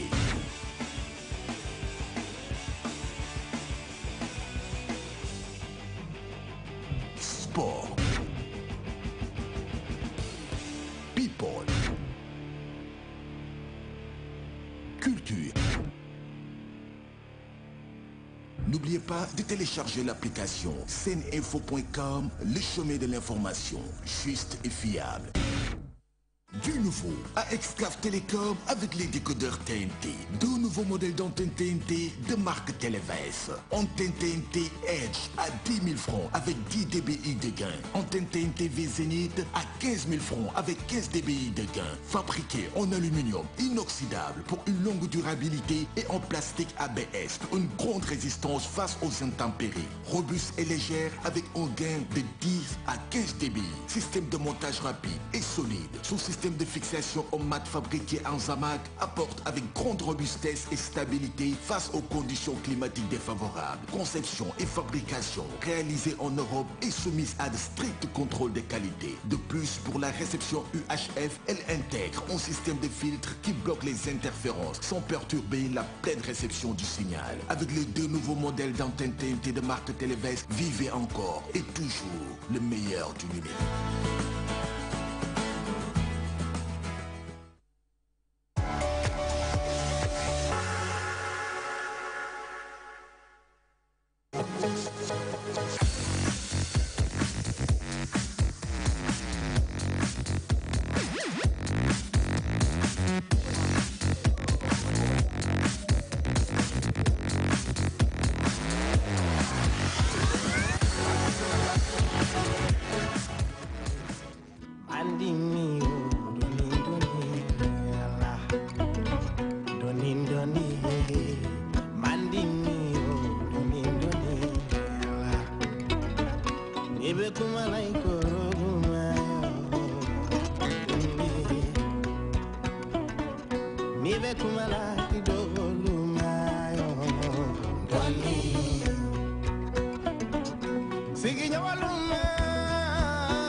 alhamdulillah yo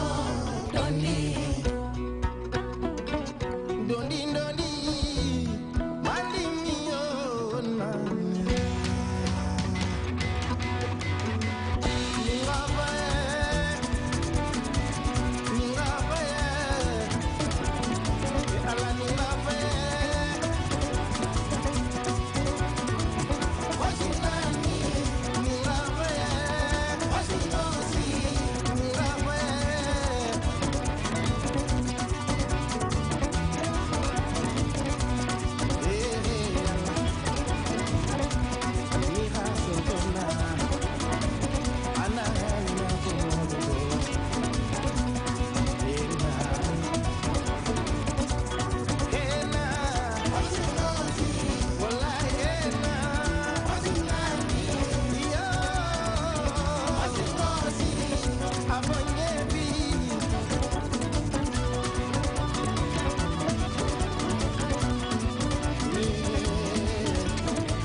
Jabel Sissoko mooy suñu ndaanaan tey Père Sala xam naa yow moom ndaanaan nga waaye Jabel la gën a nekk ndaanaan ndax am na sax documentaire Père Sala loolu amagoo ko documentaire ci moom en 2014 Jabel Sissoko l'histoire d'un griot donc boobu noonu dama ko dencoon pour yow yow la non Père Sala sa documentaire seetaana buñ ko amoon naa ko booba bàyyi leen tooj alors Jabel sànq si commencement bi Pape Ousmane souligné na ko mais joxagooñ ci lu xaw a bëri lu tax si biti lañ la gën a xam ko fii waaw loolu dama jàpp ni loo gis rek temps la quoi voilà yàlla dafa def ni ñu tukki aussi dem def expérience di liggéey ak ay nit yàlla def ñu xam ni foofu mais loolu pour man temps la rek instant yi nii ça fait 2 ans delluwaat nañ suñu dëkk aussi parce que c'est pas évident aussi ngay liggéey foofu pour ñu xam. choix la woon daal pour nga njëkkee foofu doo ngay ñëw fii. voilà choix la woon aussi passion la woon loo xamante ni que dama ko bëggoon def aussi pour mën a aussi gis voilà léegi nag bi ma gisee xamee aussi décidé naa aussi ñëwaat sama dëkk. voilà partager aussi comme que musique partage la. partager aussi ak ñi Sénégalais yi ñoo xamante ñoom laa bokkal musique. produit bi ñu indil conception yëpp fee nga ko defee. waaw presque parce que man fii laa juddoo yaroo fii. waaw waaye ni nga defee bagage yi foofu nga leen kiiwee. waaw non souvent nag man su may defar bagage fii laa koy defaree ak foofu. voilà musuma defar bagage def ko foofu entièrement damay def bagage yi fii yóbbu ko foofu wala sax léeg-léeg ma def ko fii dem mixer ko foofu. voilà kon échange boobu noonu pour man dama ko soxla artistes yëpp dañ ko soxla. waaw source bi quoi.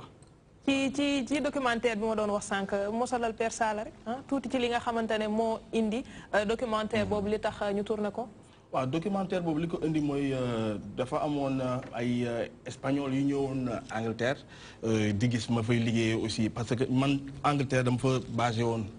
mais ñuy tourné un peu partout. voilà demoon Espagne def foofu benn festival. après bi ñu dellusee ñooñu topp ñu foofu Angleterre après gis ni que li may def c'est intéressant sénégalais bu dëkk fii marqué bi benn affaire voilà kon nag ñu topp ma ci yenn bagages yi laaj sama parcours. ñu wax ci voilà loolu moo andi loolu quoi parce que pour man musique la rek quoi moo ma yóbbu foofu. nee nañ ma tamit yaa ngi waajal lu am solo wala tourné nga ko ba pare clip bi. waaw tourné naa clip bi waaw tourné naa clip bi déjà exclusivité moom comme fii sama kër la fii moom waaw fii moom adduna bi ñëpp koy seetaan quoi wax dëgg yàlla mu nekk place boo xamante ni aussi choisi naa pour andi ko fii exclusivité voilà kon nag ak yeneen yoo xamante ni que dañ ko andi fii pour adduna bi mun ko gis quoi. titre bi lan la. waaw titre bi mu ngi tudd My Boy. voilà ak beneen titre bi aussi moom mu ngi tudd On sait faire du blues. voilà parce que blues man sama musique c'est la base du blues. D'accord. Voilà kon yooyu la ñuy fësal ci àdduna bi instant yi nii. jërëjëf merci beaucoup Diabel Cissokho tout de suite seen métier avec Adjara Ndiaye.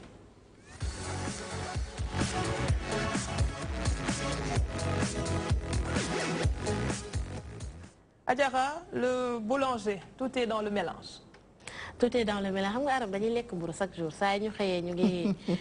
ngi ndekkee mburu mais jàpp naa ne xanaa après peut-être mën nañoo may mburu wala ñu dem jëndi ko rek xam nga dañuy lekk mburu mais li ci nekk mooy dañuy jàpp ni farine bi rek moo si nekk alors Mamadou tey ji boulanger nga yaa ngi ciy liggéey waaw mi ngi noonu alors xam naa loolu tax andiwul mburu ndax xam na ne duma ko lekk alors Mamadou mën nañu xam à part farine bi lan moo nekk ci biir mburu bi waaw alhamdulilah wasalaatu wasalaam ala rasulillah ginnaaw bi ñu sant yàlla jullit yonent bi salaahu salaam dañuy nuyu suñu papa yi ñu bokkal plateau bi te yàgg leen seetaan aussi di rafetlu seen xam-xam bu baax ni ñu koy joxe beneen bi ci des mooy di nuyu aussi seen téléspectateurs yi pour tontu sa question bu ñu waxee mburu farine kese taxul quoi parce que souvent dama koy faral di wax daal ne mburu mooy li nga xam ne da ngay dajale produit yu bari pour génne benn produit moo da jaar yoon kon loolu avant ñuy sori xam-xam mooy def loolu voilà yan produit la bon en fait pour nga defar mburu di nga am farine di nga am levure di nga am améliorant di nga am xorom voilà loolu mooy base mburu d'abord mais poids bu nekk quantité farine bu nekk waaw am da ngeen koy doser waaw dañ koy doser effectivement parce que comme ni ñu koy waxee mënuloo ñëw rek jël farine ti bu loxo xorom keesu levure non non non lu nekk dafa am pourcentage am boo jëlee 50 kilos de farine dafa am pourcentage à levure par exemple levure bu dee levure grain bi comme ñi ngi koy ñi def xam nga mooy bu grain bi quoi chimique bi noonu lañu koy tuddee boobu 1% la bu dee levure savon bi mel comme ay comme saabu boobu 2,5%. D'accord. bu dee xorom 1,8%. voilà ainsi de suite quoi. waaw ñun xam nga ba ñu daan yónni mburu ba léegi. ñu naan dem leen jënd mburu dañu naan dem nga jënd kilo mburu. ok kilo liibar ak yooyu noonu. poids bi ba léegi dañ ci day poser problème kilo dafa mat kilo wala waxin la noonu rek ñu naan kilo. non loolu waxin la parce que poids kilo loolu moom waxin la rek parce que boo seetloo. état bi ni mu ko deferee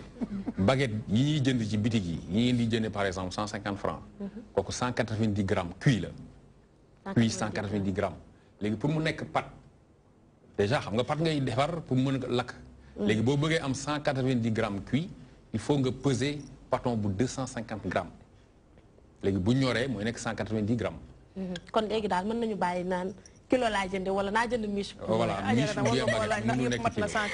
alors am na yu ci matul. am na yu ci matul est-ce que yëpp mat na. waaw loolu tam xam nga day des ci ñi koy liggéey ak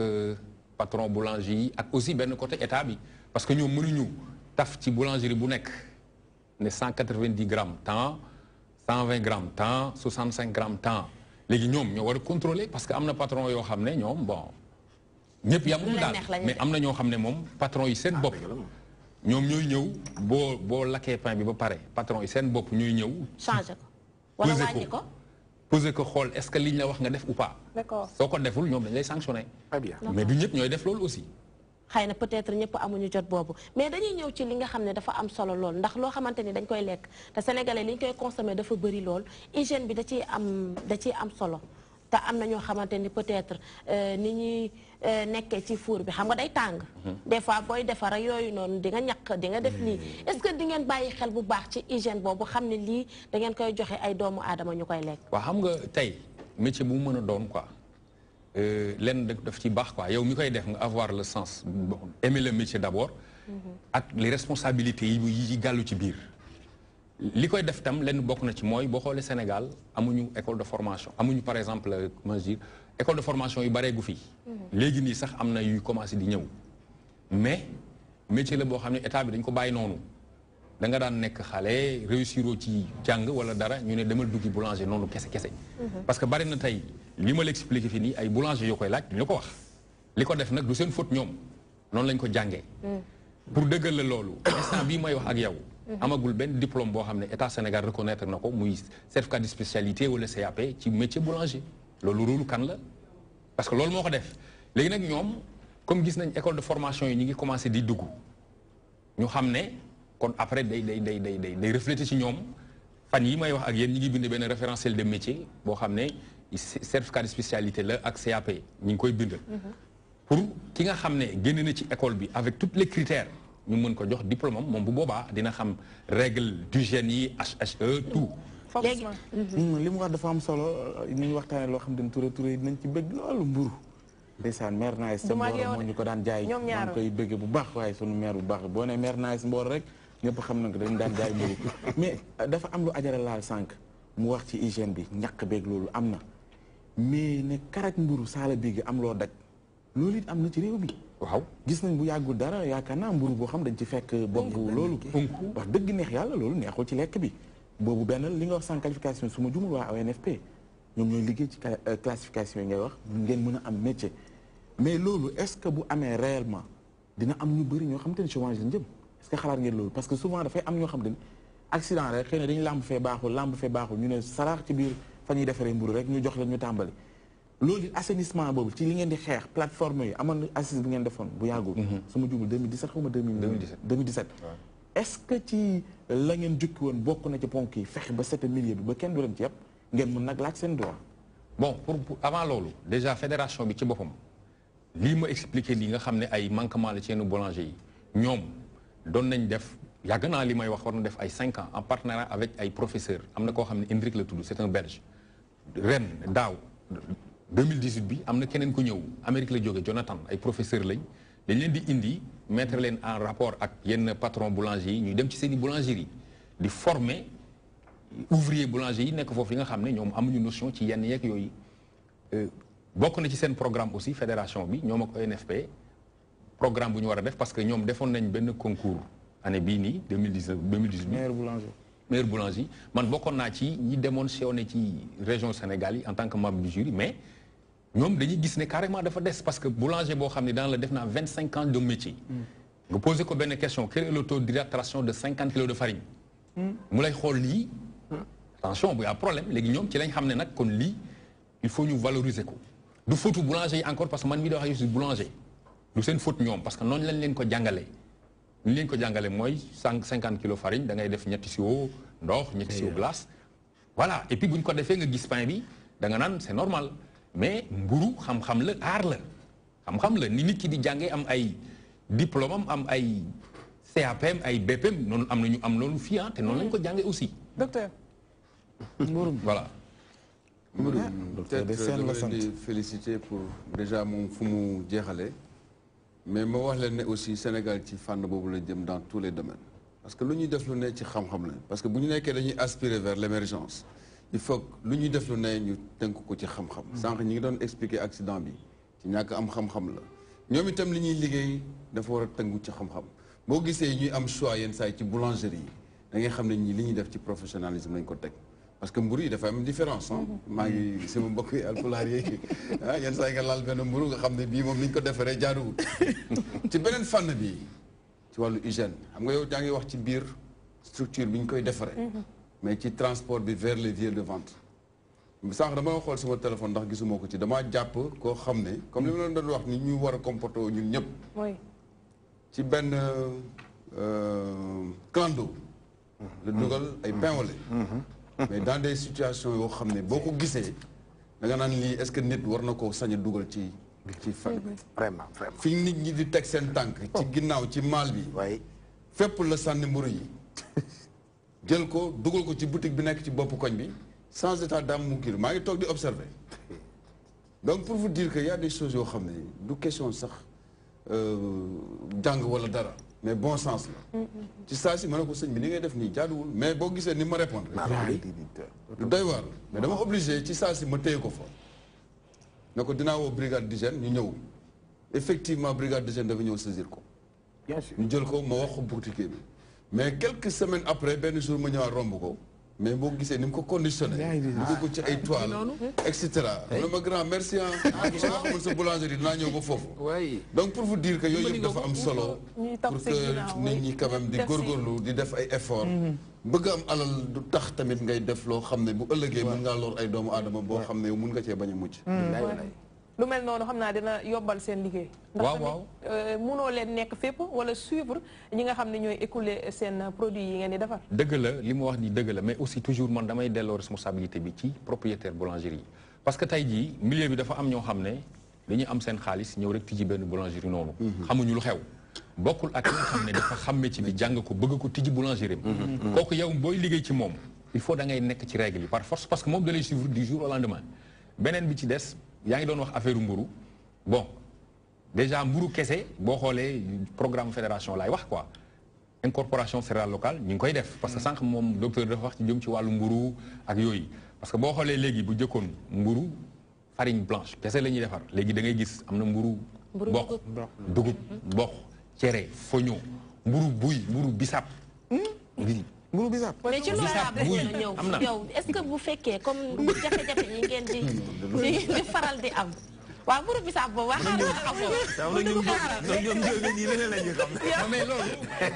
mooy li ma war a wax léegi quoi ndax mburu bisaab bi daa mel ni nga koo téye yow mburu bisaab moom nan lañ ko war a mën a defaree ak ban bisaab lañ war a mën a utiliser waaw mais xam nga mooy li ma la wax mooy lu nekk xam-xam la parce que bu fekkoon tey yooyu am na fi kon dinañ ko mën a expliquer mais léegi amu fi fédération ñoom def nañ seen ay moyens ak seen ay recherche ak seen i borom xam-xam former ay nit ci loolu ba li ma lay wax Fiara boo demee da nga koy gis stand fédération da ngay gis ñu defaral la mburu yi ma lay wax nii mais xam nga fii Sénégal am nañ li nga xam ne suffisamment de dugub ak mboq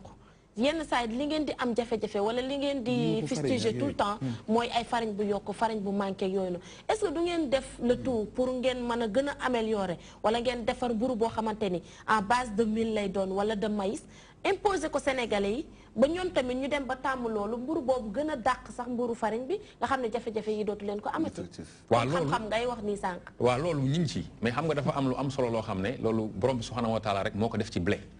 blé kese moo am li ñuy wax gluten dugub amu ko mboq amu ko leneen amu ko blé kese moo ko am léegi loolu moo waral pour nga defar mburu boo xam ni dugub kese la wala mboq kese la wala foño kese la day jafe. parce que gluten bi ne ci blé bi. moo waral da ngay mujj jël farine de blé incorporé foofu mil maïs ainsi de suite mais loolu gars yi ñu ngi ciy liggéey ba am ba 50 pour da ngay gis ñuy incorporé ba xam nga taux minimal d' incorporation bi 15% la mais ak gëstu yi ñu ciy def gars yi dañuy dem ba ay 50%. mais loolu warul mën a nekk même bu fekkee da ngeen koy incorporé nga xam ni farine bi du si bëri ngeen gën a defar ba affaire bi nga xam nit ñi dañ mën a lekk ay mburu dugub wala mburu ki ndax xam nañ ne loolu moo gën a ëpp vitamine sax ci nit ki. waaw mooy li ma wax léegi nii ni la xam nga bu ñu ne woon taux d' incorporation minimale bi 15% la woon. di nga mën a dem ak dem ba doo passé 30% léegi ñi ngi góorgóorlu ba 50% kon nga gis ne gars yi ñu ngi ciy liggéey. parce que aussi lenn day joué booy xool wàllu baaxaay bi qualité bi aussi da nga koy xoolaale. moo tax par ndànk ngay mën di dem sinon boo demee comme ni nga ko waxee defar mburu dugub kese yow mii boo ko xoolee doo ko mën a jël ba di ko jënd quoi. ñoom xanaa amuñu xam-xam. tàpp sori na. nañ ñëw si li nga xamante ne nii kii aajara lu muy wax sac farine bi ñu wax. ASCOSEN nee na yokkuwul dañoo plafonné prix yi ba 18000. oui loolu la ministère du commerce wax ngeen xëy rek naa ñu waaw nekkoon na ay 16000 ak xaw ma la 14000 yéeg na dañuy yokk dañoo bëgg a def baguette du 200 francs donc qu'est-ce qui explique que tey ngeen bëgg a changer ñoom li ñu wax amul wala yéen a bëgg a nax ñu rek. waaw loolu xam naa ne question bi sànq laaj naa sama jigéen bi mais nangu mu woon wax lan moo xam mais su ma ko waxoon. non moom question am la xam. exactement su ma ko xamoon dinaa indaale benn facture boo xam ne dama la koy wan. nga xool ndax ASCOSEN ñoom awma dara contre ñoom quoi. mais kon dinaa la benn facture boo xam ne di nga ko xool xam ndax ñoom yokk nañ farine wala yokkuñu ko. voilà dépassé na 18000. bu ñu nee prix usine 18000 prix usine kon kay dépassé na ko parce que doo ko jëlee usine ak say loxo voilà. d'accord waaye yokk farine boobu noonu saa yu amee ñu gis ne parfois da ngeen di mbuwaloo rek daal ni dañuy grève daal di xañ Sénégalais yi mburu bu ngeen jëlee dara ni ñu yokk farine ba même bu fekkee ne sax ngeen bañ a xañ Sénégalais yi mburu mais ngeen wàññi sax poids ba ñu xam ne ñii kat dañoo yokk ñu daal di wàññi poids ba mais loolu du leen ci fekk te bu ñu wàññee farine du tee la ngeen doon jaay rek ngeen di jaay te poids ba na mu mel noonu rek lay mel c'est que ngeen de waaw léegi loolu lenn moom ci biir waxam nee na amoon ay assises yu amoon 2017 lii ngeen di wax ni yëpp ni ngi woon ci assises yi bu fekkoon bi ñu paree assises yi ñi nga xam ne ñoom ñoo war a saytu loolu muy ñi ñu féete kaw taxawoon nañ ci kon problème yi yëpp dafay réglé mais alhamdulilah yaa ko wax bi grève bi jógee instant yi ñu ngi ci atelier yooyu instant yi may wax yow ñu ngi ci atelier xool yi ngay wax nii yëpp pour régler problème yooyu. mais ñàkk a déggoo am na seen biir de. ci biir boulanger yi. lu tax ñenn ñi bu ñu grévé ñi duñ grévé. non du ñàkk a déggoo. ñi jot a conférence de presse ñu dàqale. non du ñàkk a déggoo parce que boo seetloo fédération nationale des boulangers du Sénégal ñoom benn kaddu la ñor moom la ñuy waxee. li ngay wax nii ñàkk a déggoo la loolu du ñàkk a déggoo parce que gisin bu bokkul la loolu dafay am lépp nii laa gisee mais benn point bi. non parce que jëlal grève bi ngay wax nii yow kuréel boobu ngay wax ne ñàkk a déggoo la ñoom tam grève nañ muy RBS. kon xam nga kuréel bi. xam naa merci mais moo tax ma leeral la ne la du ñàkk a déggoo du juyoo quoi ñàkk a déggoo la te bii nii. wane na ko réeroo amul ñàkk a wax. voilà parce que grève bu mel nii bu fekkoon. ñàkk a déggoo la kon du mel nii ba njaayeen yeeg njóobeen yi du ñu am mburu bu ñu ndékkee. merci beaucoup Mamadou Diop ci li nga xamante ne rek indil nañu ko fi mais mënuñu tëj tey émission bi te duñu wax ci ki nga xamante ne moo di Habib Faye ah Père Sala tey la bés bi nga xamante ne la génn àdduna mu nekkoon bassiste nekk claviériste nekk koo xamante ne mën nañ ne empreinte am gisoon nañ ko bu baax a baax ci liggéey bi nga xamante ne moom la lead vocal Super Étoile di def mu di Youssou Ndour mu nekk loo xamante ne tamit ci bés bi suñu xel day demaat ci moom ñu koy ñaanal rek fa mu nekk gënal ko fa mu jógee defoon na sax ci liggéey bu mu nekkoon di defar album boo xamante ne solo ci li nga xamante ne rek mu ngi ko doon def occupé tamit seen yu mag ci àdduna bi donc ku mel nii encore une fois empreinte am du deñ ci musique Sénégal ndax dafa bokk ci li nga xamante ne lii nañ ko dund nañ ko ak moom mu doonoon ci ñi nga xam ne amoon nañu yaakaar ci moom ci musique sénégalaise parce que dafa nekk xale bu ndaw dugg ci yàlla may ko ci seen famille mën nañ ñoom ñëpp bon ay guitariste lañ mais yàlla daf ko ci mayoon lu bare et puis grand frère am vieux mag ñoom Adama Faye ñoom ñëpp quoi pratiquement ñoom ñëpp ay musiciens lañ mais Habib dafa am lu ko ci yàlla mayoon ak ñoom Lamine Faye te bokk nañu DTV ñun la mujjee defal émission grand show ñun la mujjee defal émission fii émission bu riche keroog ndeysaan ci émission bi mi ngi def ay maye ay anecdote mais ni dafay tàggatoog ñun après laa ne mais nit daal dakate dina dee di wax ak ñuy dund après image ci nga xam ne kii ni muy waxee nii dafa mel dafay tàggatoog ñun ñu koy ñaanal rek yàlla na ko yàlla suñu borom yërëm attaqué ko àjjana njaboot gi fi bàyyi yàlla teg ci loxo ku baaxoon la Habib parce que man côtoyé naa ko xam naa nit ku baax la woon su mu saa rek li may njëkk wax saa loo ma jox ma jox la maanaam naa ko jox benn anecdote mu jox benn anecdote bon nit ku baaxoon daal yàlla na ko yàlla yërëm di remercier également la ji ndax vidéo bi nga xamante ne ñu ngi koy gis nii jarbaatam moo ko def di ko si rendre hommage mais ku mel ni Jabel waaw ci milieu bi ngay évoluer Habib Faye du nekk koo xamante ne mënoo ko bañ a xam non Habib Faye grand la boo xamante ni que sincèrement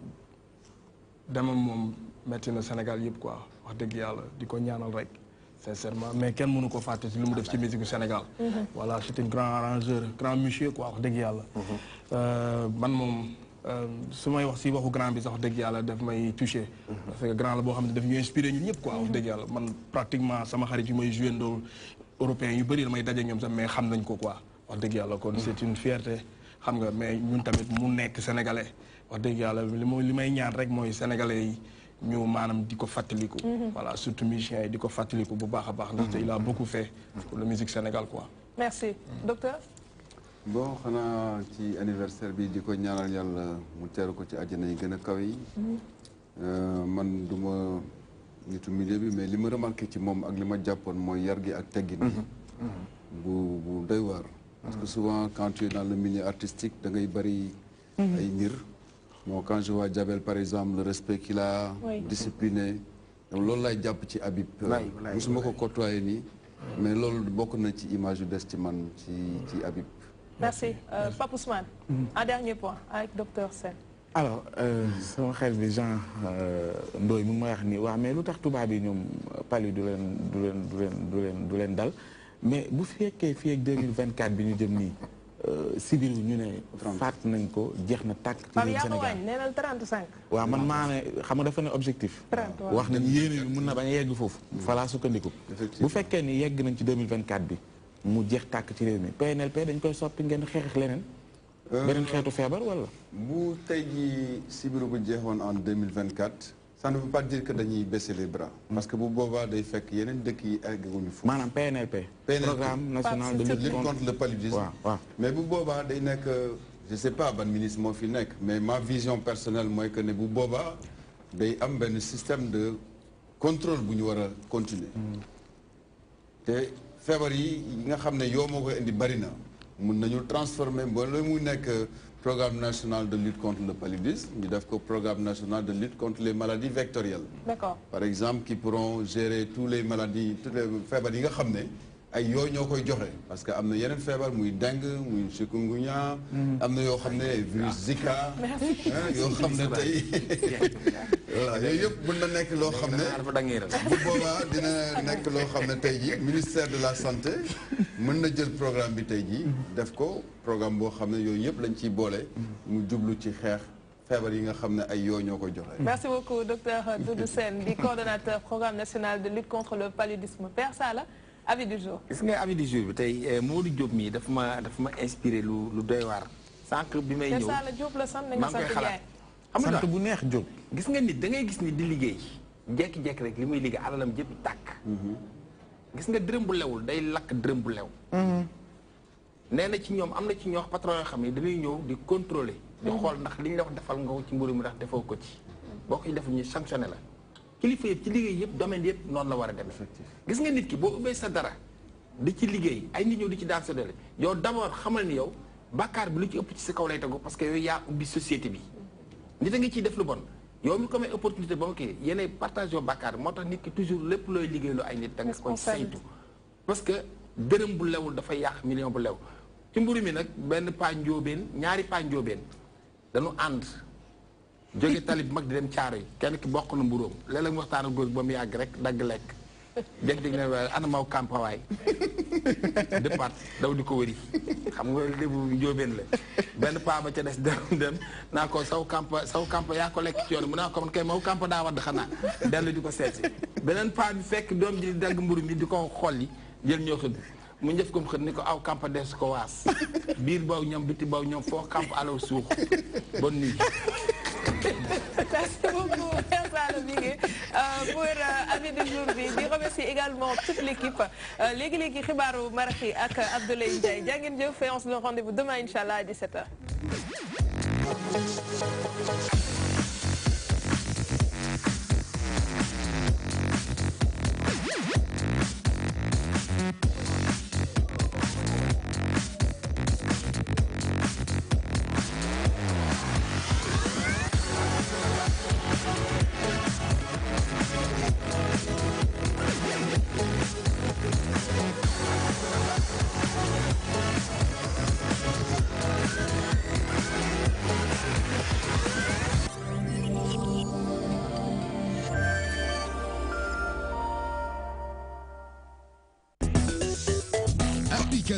DTV. La magie de la télé vous suit partout dans le monde avec son nouveau service disponible sur les supports Windows, iOS, iPhone, Android et tablette. La DTV sous vos yeux partout à tout instant. Avec la DTV, vivez la magie de la télé.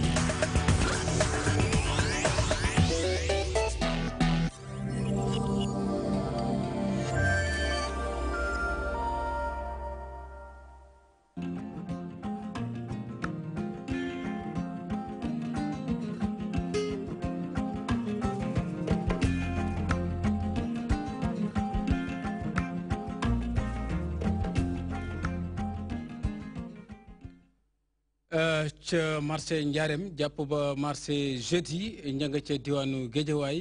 xibaar yi jot na fa asalaamaaleykum li gën a fës ci boppi xibaar yi bokk na ci sa diwaanu banlieue boppi sax ca Pikine xëyee musiba mbaa ba kumba benn doomu aadama ñàkk bakkanam ginnaaw ab lii dem taax mu fa daanoo foofule ca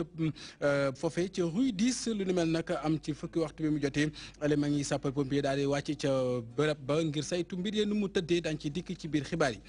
jamono boobee nag ñi nga xamante ni ñoom ñooy daanaka ndongo yi tàggatu ca kër gi ñuy wax ENDS di barab ba nga xam ne bu ñu fa jugee mën nañoo dugg ci bërëbu fajukaay yi mu mel ne nag dañoo mer ba futtu fi mu nekk ni daal la ñu bëgg mooy que fa jiite barab ba daane coow sol ay daalam jóge fa bàyyi leen ko fa ndax nag jamono ji ñoom am nañ leen naqari lool ci seen doxalin ak système LMD ba ñuy sàkku boobaak léegi France daal lay xëddan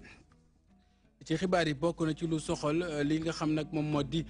fexe ba Dakar lii mu xatee ak na nga xam nag noonu la rek bëri mbedd yi fu nekk daanaka nit mënu faa jaar liggéey boobee nees les mën a def ba yembal ko ca Sicap Liberté 4 ñoom nag ñoom nii jàlloon nañu ak dogal bi nguur gi jël ngir loolee mën a mucc ay fu nekk nii daañu ca lëkkaloog mboolem ña nekk ca bokk moomel bi ngir amal ab déguerpissement maanaam fexe ba dindi rek xataay gi Dakar def ñu xartati ko ba mu yaatu. ci biir xibaar yi dana ci yaatut lu soxal li nga xam ne moom mooy jëm ci Sonacos am nag njiit bu bees Modou Diagne Fada la moom nag moo fa wuutu ki nga xamante ni moom moo fa nekkoon ñu tabboon ko fa mu mel ne nag fi mu nekk nii liggéey boobee ñu koy xaarandi moom daañ ci dikk ak ki nga xam ne moom moo di Modou Diagne Fada ma wuutu Pape Dieng ca barab boobee nga xam nag moom moo yoroon lépp lu jëm ci wàllum gerte geeg yeneen yi ni mel nag nañ koy coppar ñi yeneen ci ponk buñ ko ci boolee yeneen ci jotaay incha allah day daal di buur jotaay xibaar bi ci kanam ñu faram fàcc ko.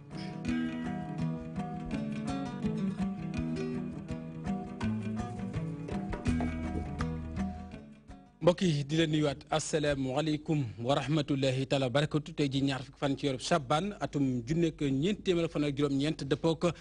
tey ji di rek li nga xam ne moom moo di ñaar fan ak juróom ci weeru avril atum 2019 bisimila ci at xibaar yi ngoon si di marax ni ñu ko waxee sànq ci bopp xibaar yi Pikine yeewoo naqar ak tiis musiba mbaa kumba am fa benn doomu aadama ñàkk bakkanam ginnaaw am taax mu fa daanu di immeuble ca Rue 10 la xewee accident bi bu fukki waxtu jotee nag la am mu mel ne nag ñi nga xam nag ñoom ñoo di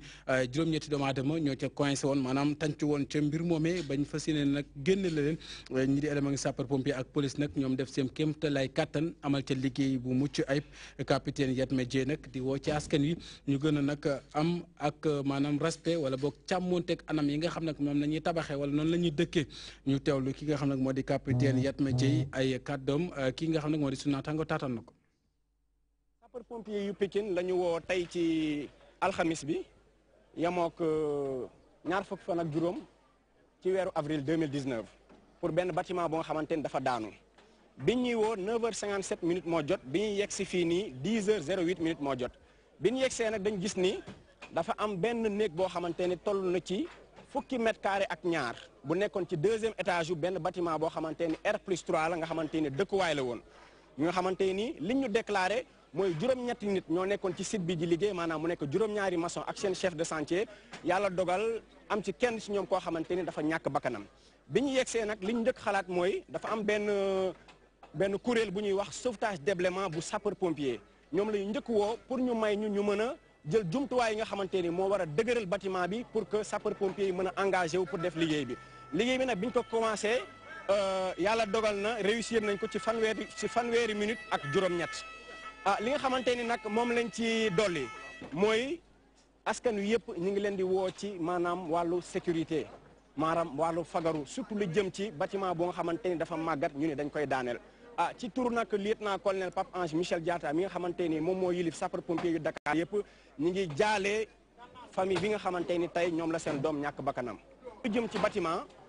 bu ñu demee ba toll si ni bâtiment bi kat toll na fii. fagaru bi nga xamante ni moom moo jëm ci wàllu sécurité wu maçon yi nga xamante ne ñoom ñoo fay liggéey. ma ngoog di woon l'accident bi xewoon ni ki tey jii ca diwaanu Banlieue rawatina ca Pikine Rue 10 wax naa ko sànq ci njëlbéenu xibaar mooy ñi nga xamante ni ñooy étudiants yay tàggatoo ci kër daara ji ñuy wax ENDS maanaam bu ñu fa jógee ñoom mën nañoo dugg kat ci barabu fajukaay yi moo xam ay sage-femme la ñuy doon wala ay infirmier ñoom ñooñee nag seen njàng